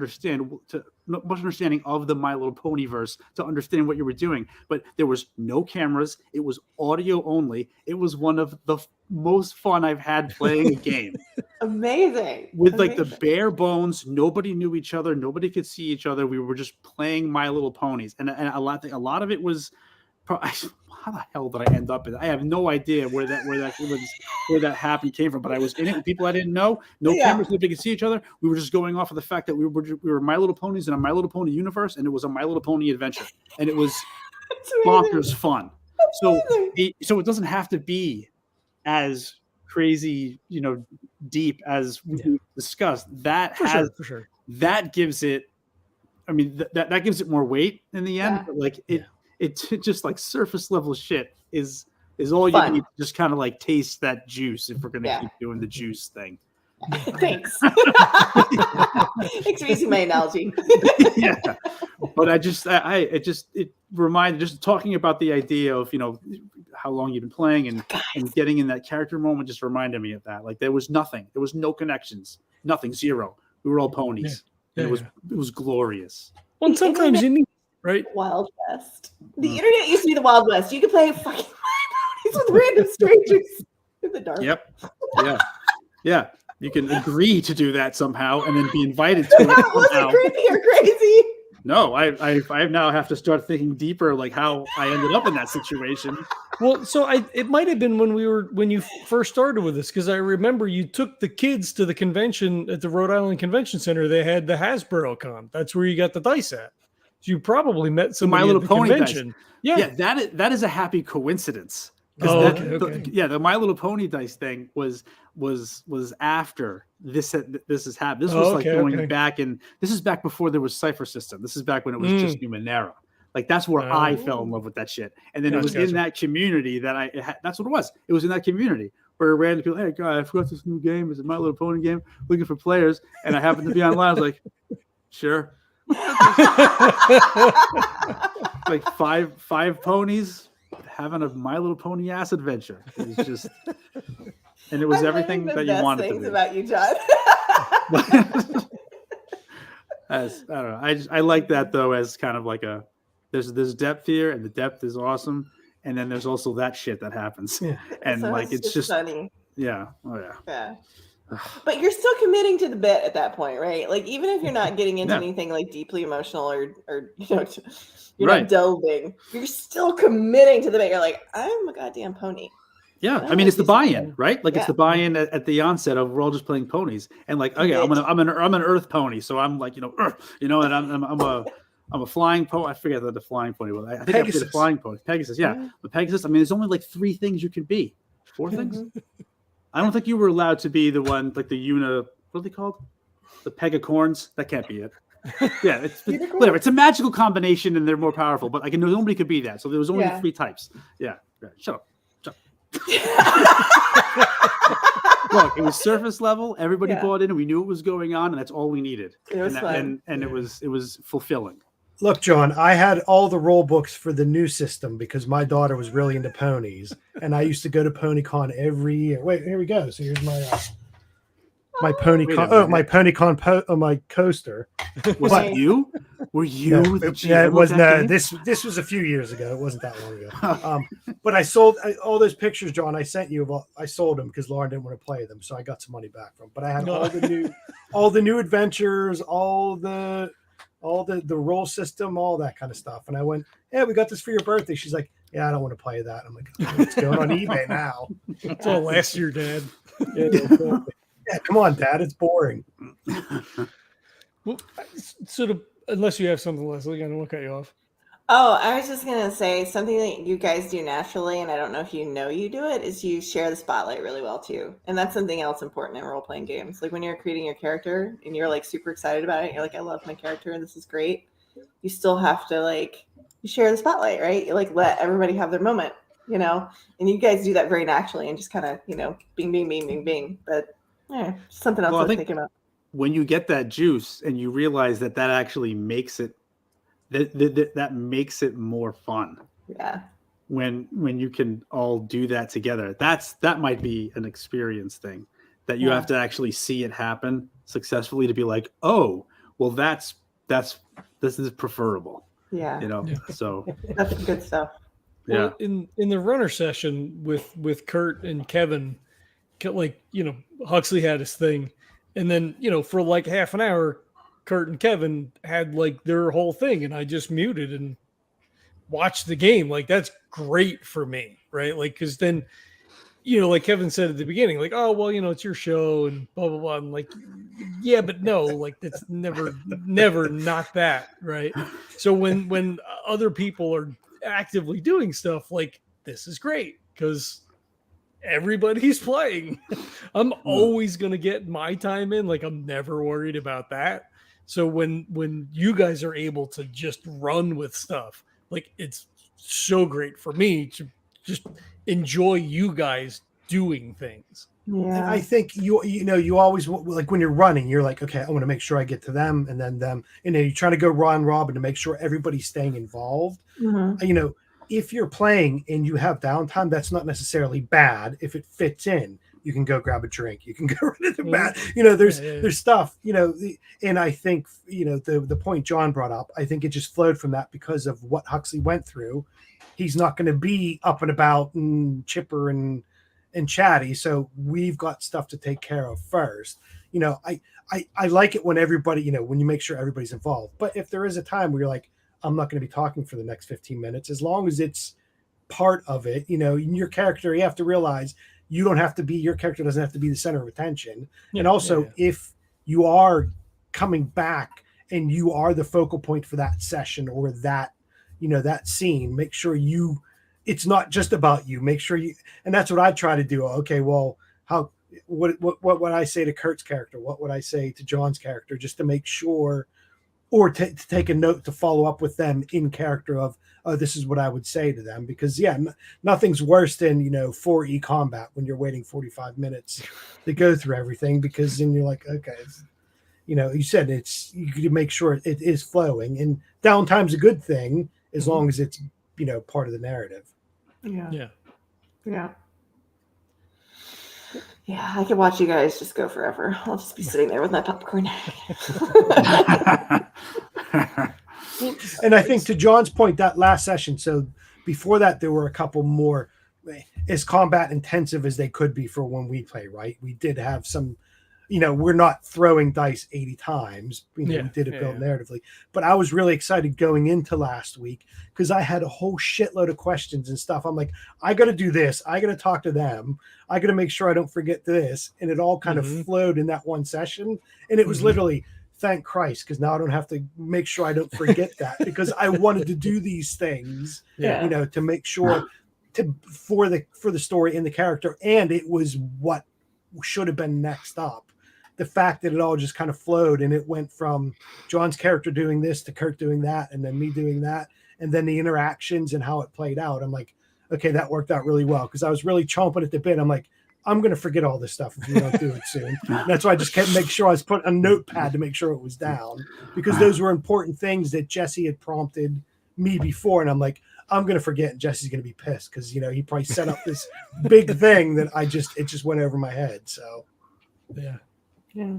When you got slapped, it was amazing. Like it was so good. And I'm glad because that's what I was kind of expecting. The way Jesse was playing her, I'm like, okay, well, this ain't going to end good for Smokey because she's going to be pissed. And I'm like, okay, well, this is how he would handle it, right? Because that's probably not the first time he's been punched or slapped, right? And he could understand why it was coming, why she felt that way, but his comeback to her of what him and Zachi were all about, I'm like, okay, well, that's not metagaming. That's not trying to twist it around. That's exactly what their life shapers are. Yeah, both of them. They got lumped with him, so that's the way it's going to play out. So I'm glad Jesse went that way with it, and I'm glad it played out that way because it was really good. It was really fun. Yeah. So to piggyback on this, because now we're in it, hour and a half in. Where do you draw your motivation from? Either when you're playing or just getting into character. Like where does all that is it just simply like, oh, I have a life shaper for for Nash for guilt or protector or whatever, those sorts of things, right? And they don't always come into play all the time, but also it informs how the character moves through the world. So I don't know, is it simply something like either answering the questions or having, a life shaper or a flaw that you sort of, double down on and that's the way the character move or are there other things in play to motivate you and or the character? I think I'm a people pleaser in my personal life, right? Whether it's work or whatever, making sure, the work attitude over here compared to the States, right? I get yelled at for checking my phone after 5:00 all the time. And I'm like, look, it's just the way I am. I can't help it. I'm an IT guy. If I see an email and shit's going wrong, I'm gonna try to help out, right. Kind of thing. So from a playing standpoint, it's almost like putting a puzzle together. This is my character. This is what I want them to do. But I also want to see how it goes with everyone else. And not from a metagamey standpoint. I don't want to be like, okay, well, I think Jesse wants us to do this. So Smokey will say that to get us to that point. But I think I don't want to be that chaos agent unless it's required and I rolled it or whatever. I want everything to flow. I don't want to be the roadblock of, Jesse wrote, 5 pages of stuff in, Smokey just goes, okay, hi, bye. And that was it. I want to make sure everybody gets everything out of it. So unless a role tells me I can't do it, my motivation is always, this is my character. This is how I want to play them. I want to play this game to the fullest, not being a munchkin where I've got to do everything, but I want to get the most out of it. I just don't want to go from A to B. I want to see the trees and the route along the way. So that's why I always try to, whether that's putting myself in danger or, whatever I got to do to make sure my character's doing what they're supposed to do, but also having fun, right? And getting the most out of it. It's not a video game where I just want to get to the end. I want to hear everyone else's stories. Somebody wrote something to get us here. Let's hear it. Let's hear the descriptions of everything. Jesse's creating a whole new world with different verbiage and descriptions and all that. Well, let's hear it because that's why we're here. If not, we wouldn't be playing this game. We'd be playing something else that's, kind of standard. Yeah. So, gosh, I'm not exactly sure how to answer the question. I think, when I'm playing the character, it's a combination of riffing off of the other players and then riffing off of what the DM is presenting in front of me, right? So that kind of chemistry of how things are kind of coming out and how the information is going. I would agree with Kevin that because I run games all the time myself, so I kind of want to help the game master out by like engaging in the plot and moving it along, right? In some way, fashion, or form. But at the same time, I'm also like just as important as the relationship between the characters, right? So I'm also trying to like, further develop that, or look for opportunities for the cool stuff between our characters to bring that out, or talk about it, or have it be relevant to what's going on, right? So I don't know. It's kind of like a chemistry set, like a little bit of this, a little bit of that, trying to get it just right. What about you, John Beta? I'm talking about motivation, right? That's what we're on. Like, I mean, it's always for me. It's always been like why the character, whatever character I'm making, and why am I there? That's why like what grabbed me with the midnight setting. Everything that makes Ogden, the orc guy there, him, has to do with that setting. So his motivation is heavily it's involved in that whole thing with orcs in that world. With Reggie, it was getting called in to help, realizing that it was something that was sort of aligned with what he was already kind of starting for himself, and it was just like being in that environment with Nash is the motivation. Like, it's just I don't know. I mean, I draw from from the starting point, and then I draw from what happens, between the individual characters, and like the GM is the driver of that. To me, I mean, it's like you keep feeding stuff to motivate, then I'm going to find motivations there, and that's, I don't know if that makes sense. Yeah. And even working back the other way, right? You're looking maybe for some prompts from them, because this is my character, this is what I want them to do. Whoever's running has some ideas. I don't want my character just to be that. Let's see where this takes me, right? Maybe it is just that, okay, I have no idea. Let me see what the keeper says to get us where we're going, because I'm sure he has some ideas. Because there's always those hooks. The person running it wants to know about your character and their backstory, because they're going to write stuff in to hook you in. So let's draw it out of you, whether it's because you're having an off night and you're like, I got nothing, I can't think of anything, or I'm interested. Jesse's going to cook up something, I know it, let's try to drag it out of them, in that way to get, you said the bouncing off each other, not just the players themselves, but also, the person running it, because they're going to have some ideas too, if it's something they created.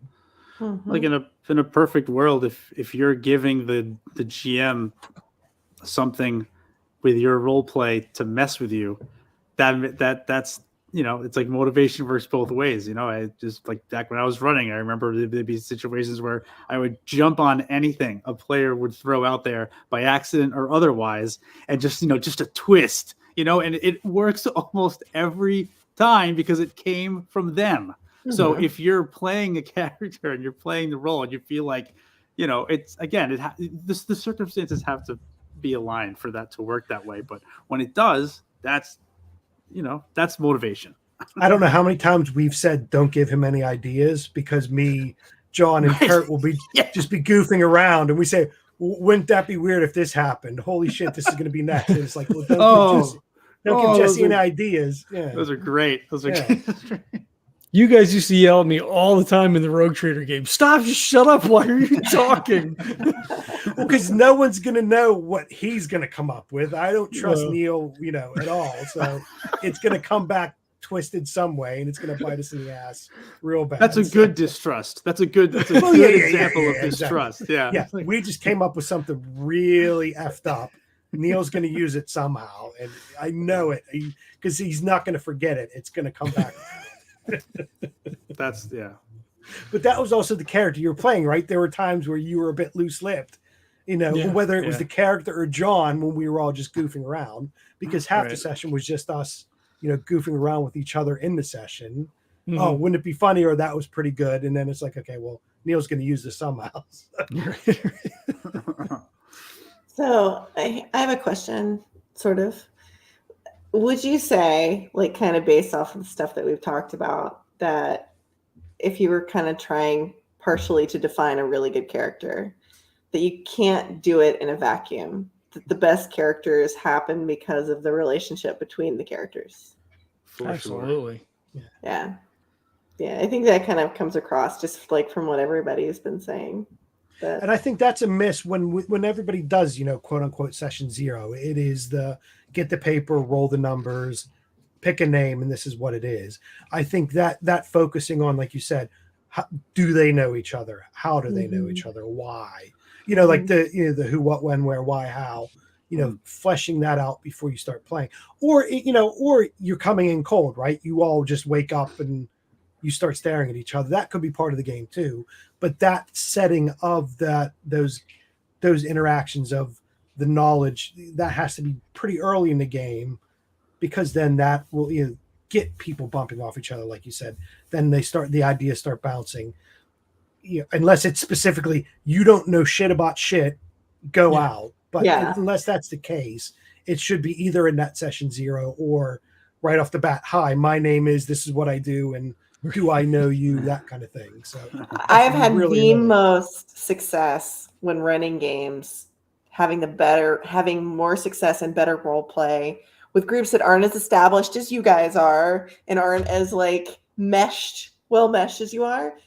That session 0, making sure that people have character connections and backgrounds together, at least one other person you're close to, maybe one other person you have some conflict with, like building that before the game ever starts, way more successful role play overall, like over the long term.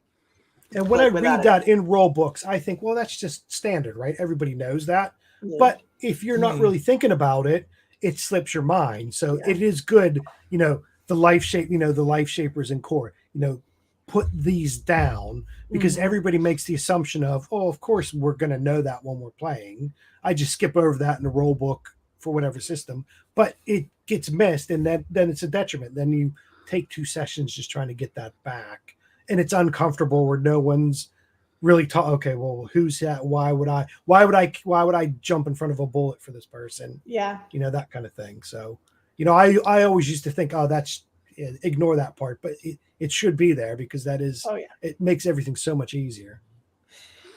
I have the perfect example, because I did the classic thing where I was going to run a one shot, and now like 3 years later, still going, right? And I mean, there have been times when the role play has struggled a little bit. Like we have a great group and they love each other and they have fun playing together, and it is a fun game, but there is a certain surfaceness to the interactions, because there wasn't a lot of depth to the characters and when the characters were built, and we didn't have any connections between the characters. So, and I've watched it play out, and it's been very interesting, and I learned a lot from that experience. I was like, well, I'm not doing that again. And then I started running a different game where I was very purposeful about the connections. And I think in Midnight, I've tried to be very purposeful about the connections between the characters, and I feel like it really helps. And I think some of that comes from playing across different systems, right? Because you get little bits of that in different things. Like Aliens has your buddy and your rival, and Fiasco, you're creating connections at the table between the player left and right. Core's got life shapers, and Savage Worlds has faults and all these different things. So when you get to play different things, you begin to then just incorporate all the bits that you like, regardless of the system you're playing. Like, oh, this works here, and I like that, so we're just going to use that.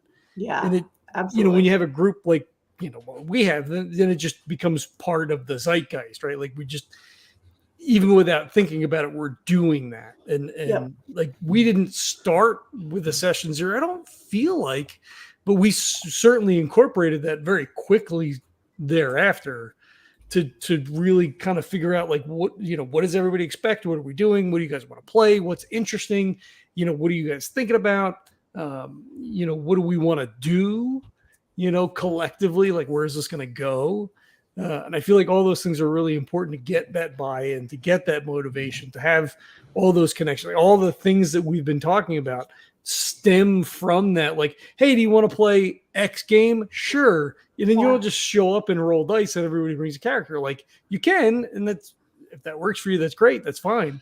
But also establishing that whole network of stuff, it makes everything not only so much easier, but so much better. Mm-hmm. And so much more satisfying. 100%. Yeah. I learned that lesson. Yeah, I have been very lucky with the people that I have had the pleasure to play games with over, the time that I have been playing. Con games notwithstanding, but all the podcasts I've been on, all the people I've met, all the people that have come through the show. I mean, you guys are awesome. Like, it's not this is it, right? Like, we're all friends. Like, we hang out. Like, we don't just play games. You know what I mean? Like, this is family stuff. And it's fantastic. And it makes all the other stuff easier. It does. Yep. It does, for sure. For sure. It's an embarrassment of riches. I was going to say, I'm not sure you guys realize how lucky you are. Yeah. Because it is for real a thing. Yeah. Yeah, I love stealing from different systems, for sure. I do that all the time. Every time I run a new system, I'm always like, ooh, okay. Because everybody has home rules. I mean, no matter what you do, you could have an 800-page rule book. There's going to be something that someone does. That just feels weird. I don't like that. I'm sure there's things that we did when we weren't doing core that was like that just doesn't feel right. Let's do it this way. Neil picking and choosing what to do just because it just didn't feel right. We can run a crunchy game if we want to, but if not everybody's going to, do that, it's, it could be, down the line, everything roll, it has to be within this and that. But, if you're not doing it, then who cares? Who cares what you're doing? Who cares if, backstab has to be this way or that way? As long as you're having fun with it, then it doesn't really matter. Well, it's setting the expectation too, right? Like, if you come into the game and it's like, it's going to be this, I assume it's this because I read the rule book, and then you're like, no, it's not that. Like, well, what are we doing? Like, what are the grind rule? But, again, if you have that session 0 and you have all those conversations on the front end, like when I ran Star Wars Saga, which was terrible. But, before we play, like, hey, do you guys want to play? Sure, let's play Star Wars. Okay, well, what do you want to do? Are we playing within the timeline? Are we creating our own timeline? Are we just like in some random place? Do you guys just want to like have sex with Ewok? Like, I don't know what you want to do. You tell me what you want to do, and then we'll do the thing, right? Like, because I don't know. Like, we could do anything, right? Like, it's up to you what we're gonna do. There's a term that Brennan Lee Mulligan uses, and when he's talked about GMing, he's in Dimension 20, and he says it's the promise of the premise, and I love that phrase because I use it now a lot, because when I'm setting up a game and I'm having like that session 0 and I'm talking to people about their characters and I'm saying, okay, this is the promise of the premise. This is where we're going. Like, this is the drive. This is the feel. This is the end, this is what, whatever. And like, if you can capture that successfully in some sort of description, like it's the end of the world. You are just trying to go out in a blaze of glory. And that is the promise of the premise. And like, how we're going to get there, we don't know. Yeah. I'm going to throw things in your path and we're going to see what happens. But this is what we're doing. And I think when you have that kind of like information and you give people that, it really gives them a lot to go on character-wise too, right? Like, you go to build a character, that character in that scenario is going to be very different from a character in a different premise. Yeah. So, well, and I was unfamiliar with the setting completely. Mm-hmm. So when we started, it was like, oh yeah, we're going to do like a whole thing tonight. Like, fuck tonight, but we want to play Saturday. What the fuck? Jesus Christ. Okay, I'm in, I guess, right? Sure, let's do it. But like in like 3 or 4 days, like, Burgess is just as much yours as he is mine, because we went through and you were like, well, what about this? Well, how about this? Or what if it's this? Or blah, blah. And like, it just all came together just on it. Like, we did a group thing or 2 group chat things, but then like just through the Discord, just pulling out all of those things. Mhm. But I wouldn't have come up with that on my own. Yeah. Like Yeah. he's a collective effort and is better for it. Yeah. It's good when you do that character building together with the GM, with your other players, like that whole thing. It's just the extra. Well, it makes everything go better, and it makes all the interactions go better, right? You're not coming in, someone's not coming in trying to blow it up, whether by accident or on purpose. Yeah. Saying, yeah, this character doesn't fit anything for the premise, right? It doesn't make any sense, and it's going to be a pain in the ass for me to try to shoehorn them in. Exactly. And you're not going to have fun because you're, sticking out. You don't fit in, so you're not going to have fun playing that. So GM should have fun too. Not gonna lie, not to throw Dan under the bus, but I kind of felt like that was Dan's character when we started. Game. Yeah, dude's like, what's up? We're gonna go kill some shit or whatever. And I'm like, I don't know if this fits in the setting. Yeah. I mean, Dan seemed like a nice enough guy and all, but like it was a weird juxtaposition with everything else that was happening. It's funny because like he and I have gamed together for a really long time. So I like kind of like how you guys sort of have a trust with each other because you've played for a really long time. I have the same sort of thing with him where it's like we've played together long enough that I'm like, at some point I know I can just like reel that shit in and it'll be fine. That's just time and experience, you know what I mean? Yeah, like right. you're like, okay, I know what I'm doing. But that's another thing for a player, right? That's an important thing. Mm-hmm. If someone's this is going to sound harsher than it is, but if someone tells you to shut up, not in character, shut up, but as a player, you need to shut up. Don't take it personally, right? You have to know, like you said, you have to have that trust of, okay, that's not going to work, or you're blowing everything up. It's not really, because it's supposed to be cooperative, right? Mm-hmm. It is a cooperative thing. And don't take it personally, because you may have something in your head where like, this is going to be amazing, until you say it out loud and it's like, wow, this is really dumb and I didn't realize it. So if someone says, yeah, don't do that, or shut up, don't say that, take their advice, because then direction. Because then they'll expect that back, right? And that if I want people to point out that I'm doing it wrong or I'm doing it bad. Mm-hmm. And if, the other way, not to metagame, but as to, this isn't going to work, it's not fun, or you're just doing something that's going to derail the fun we're having. Don't take it personally, because it's a character thing and it's not a personal thing. Yeah, for sure. Yeah. And you kind of get comfortable with that after a while, I think. You pick up on the clues, like you kind of like are watching like how the interactions are going. And I also wrote down like, be someone other people want to be around. Like even your character needs to be someone that other people can tolerate being around, at least. Right. Yeah. Like if the character is just like intolerable, like that's gonna be terrible.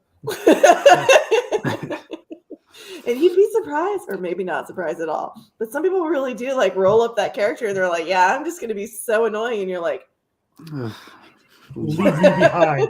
We'll pick you up later. Yeah. Or I'm the one evil character in the party, but like I'm still gonna work with you, but I'm gonna like steal all the things. It's like, no. Like somebody's gonna stab you. Like it's just not gonna work. There are consequences to actions. There was one game that I was running. This is years and years ago, and this particular person, the way that they were playing this character, they kept going off by themselves. And like you've got a group and you've got a group doing all these group things, right? And if they're constantly like, well, everybody's over here, I'm gonna go into this other room, I'm gonna go do this, it was always, and so that's just, it's difficult as a DM, because then you're like always having to like split your attention between like different scenes and trying to like sort that out and like what does that mean or whatever. And I finally just started killing the cat. I was like, you walk into the room and you're swallowed alive. You know what I mean? Like, stuff like that. Because, like, I was like, you're not going to learn unless I guess I just kill your character. I don't know what else to do here. Like, stop. This isn't fun for anyone. So that was a weird one. I've definitely run into some crazy stuff running games over the years where I've been like, "Oh, that's a choice." That was a character choice. Interesting. I don't know. I hope you guys know, like, yeah, playing with y'all is the best. Kevin, I can't wait to play with you next year. Yeah. I'm always up for anything. We have to get his Cthulhu game scheduled. Yes. Oh yeah, that's interesting. I was just looking at the character I had made for that. Ooh. We should probably start a new email chain. Okay. And figure out exactly what we're doing. I'm gonna have to redo characters or whatever. Whatever. Days for me are pretty easy because they're night, so it's not like I'm interrupting anything. So I'm pretty flexible. Yeah. That sounds good. That'll be fun. All right. Did we kick this thing to death? I think we have. I think so. It's Yeah, good. the key points: make sure you have fun. Don't piss anyone else off intentionally. Don't intentionally go, and your character will be fine, right? Yeah, right. Yeah. All right. Be vulnerable too. It's Yeah. great stuff, and like find people to play with that you trust. You know that you can do that with. Yep. It's good stuff. All right, cool. All right, well, unfortunately, we didn't have Kurt or Jesse. Jesse's still making costumes, so I guess maybe he was listening. Yeah. He's a stage mom. Yeah. But thank you guys for coming on. It was a wonderful having us. conversation. Scratches that itch that I have. Just kind of fucking. This is good for me. Nice. Oh, cool. So thank you. So we're going to wrap this up. There's links to the show notes. Kurt's wife, Tracy, makes dice. Midwest Resin Geek. There's an Etsy shop. She makes cool dice. I have some here. I could maybe show them. It's not going to help anybody. I don't know where they are. There's some shit over there somewhere. I have a couple of sets. They're really nice. I don't know if she takes custom orders. I don't know if it's just what she has on site, but she, sets of D6s, sets of, like your regular polyhedral sets and all that stuff. Not super expensive for resin dice, so check that out. We have a Patreon. Nobody cares. It's fine. We're going to do stuff anyway. But if you want to throw a couple of ducats our way, that's great. If not, whatever. It doesn't matter. There's a link to core products in the show notes. There's a bunch of stuff in there. John's maybe working on a scenario, so maybe we'll get that published too. I'm theoretically working on a couple of scenarios. God knows what'll fucking happen with that, but whatever. Maybe you'll see some stuff. Kevin is working on things, but I think they're Call of Cthulhu. So look for Kevin's name somewhere, maybe. I don't know. If I have them, we can put them in the core. Tell me how to. If you give me a template, I'll blat them all in. I'm quite happy to chuck them over. So there you go. All right, we got that going. Kevin's the only productive one. All right. Well, thanks everybody for checking it out. We'll catch you next time. Bye. Bye. Oop, shit. Got to double click.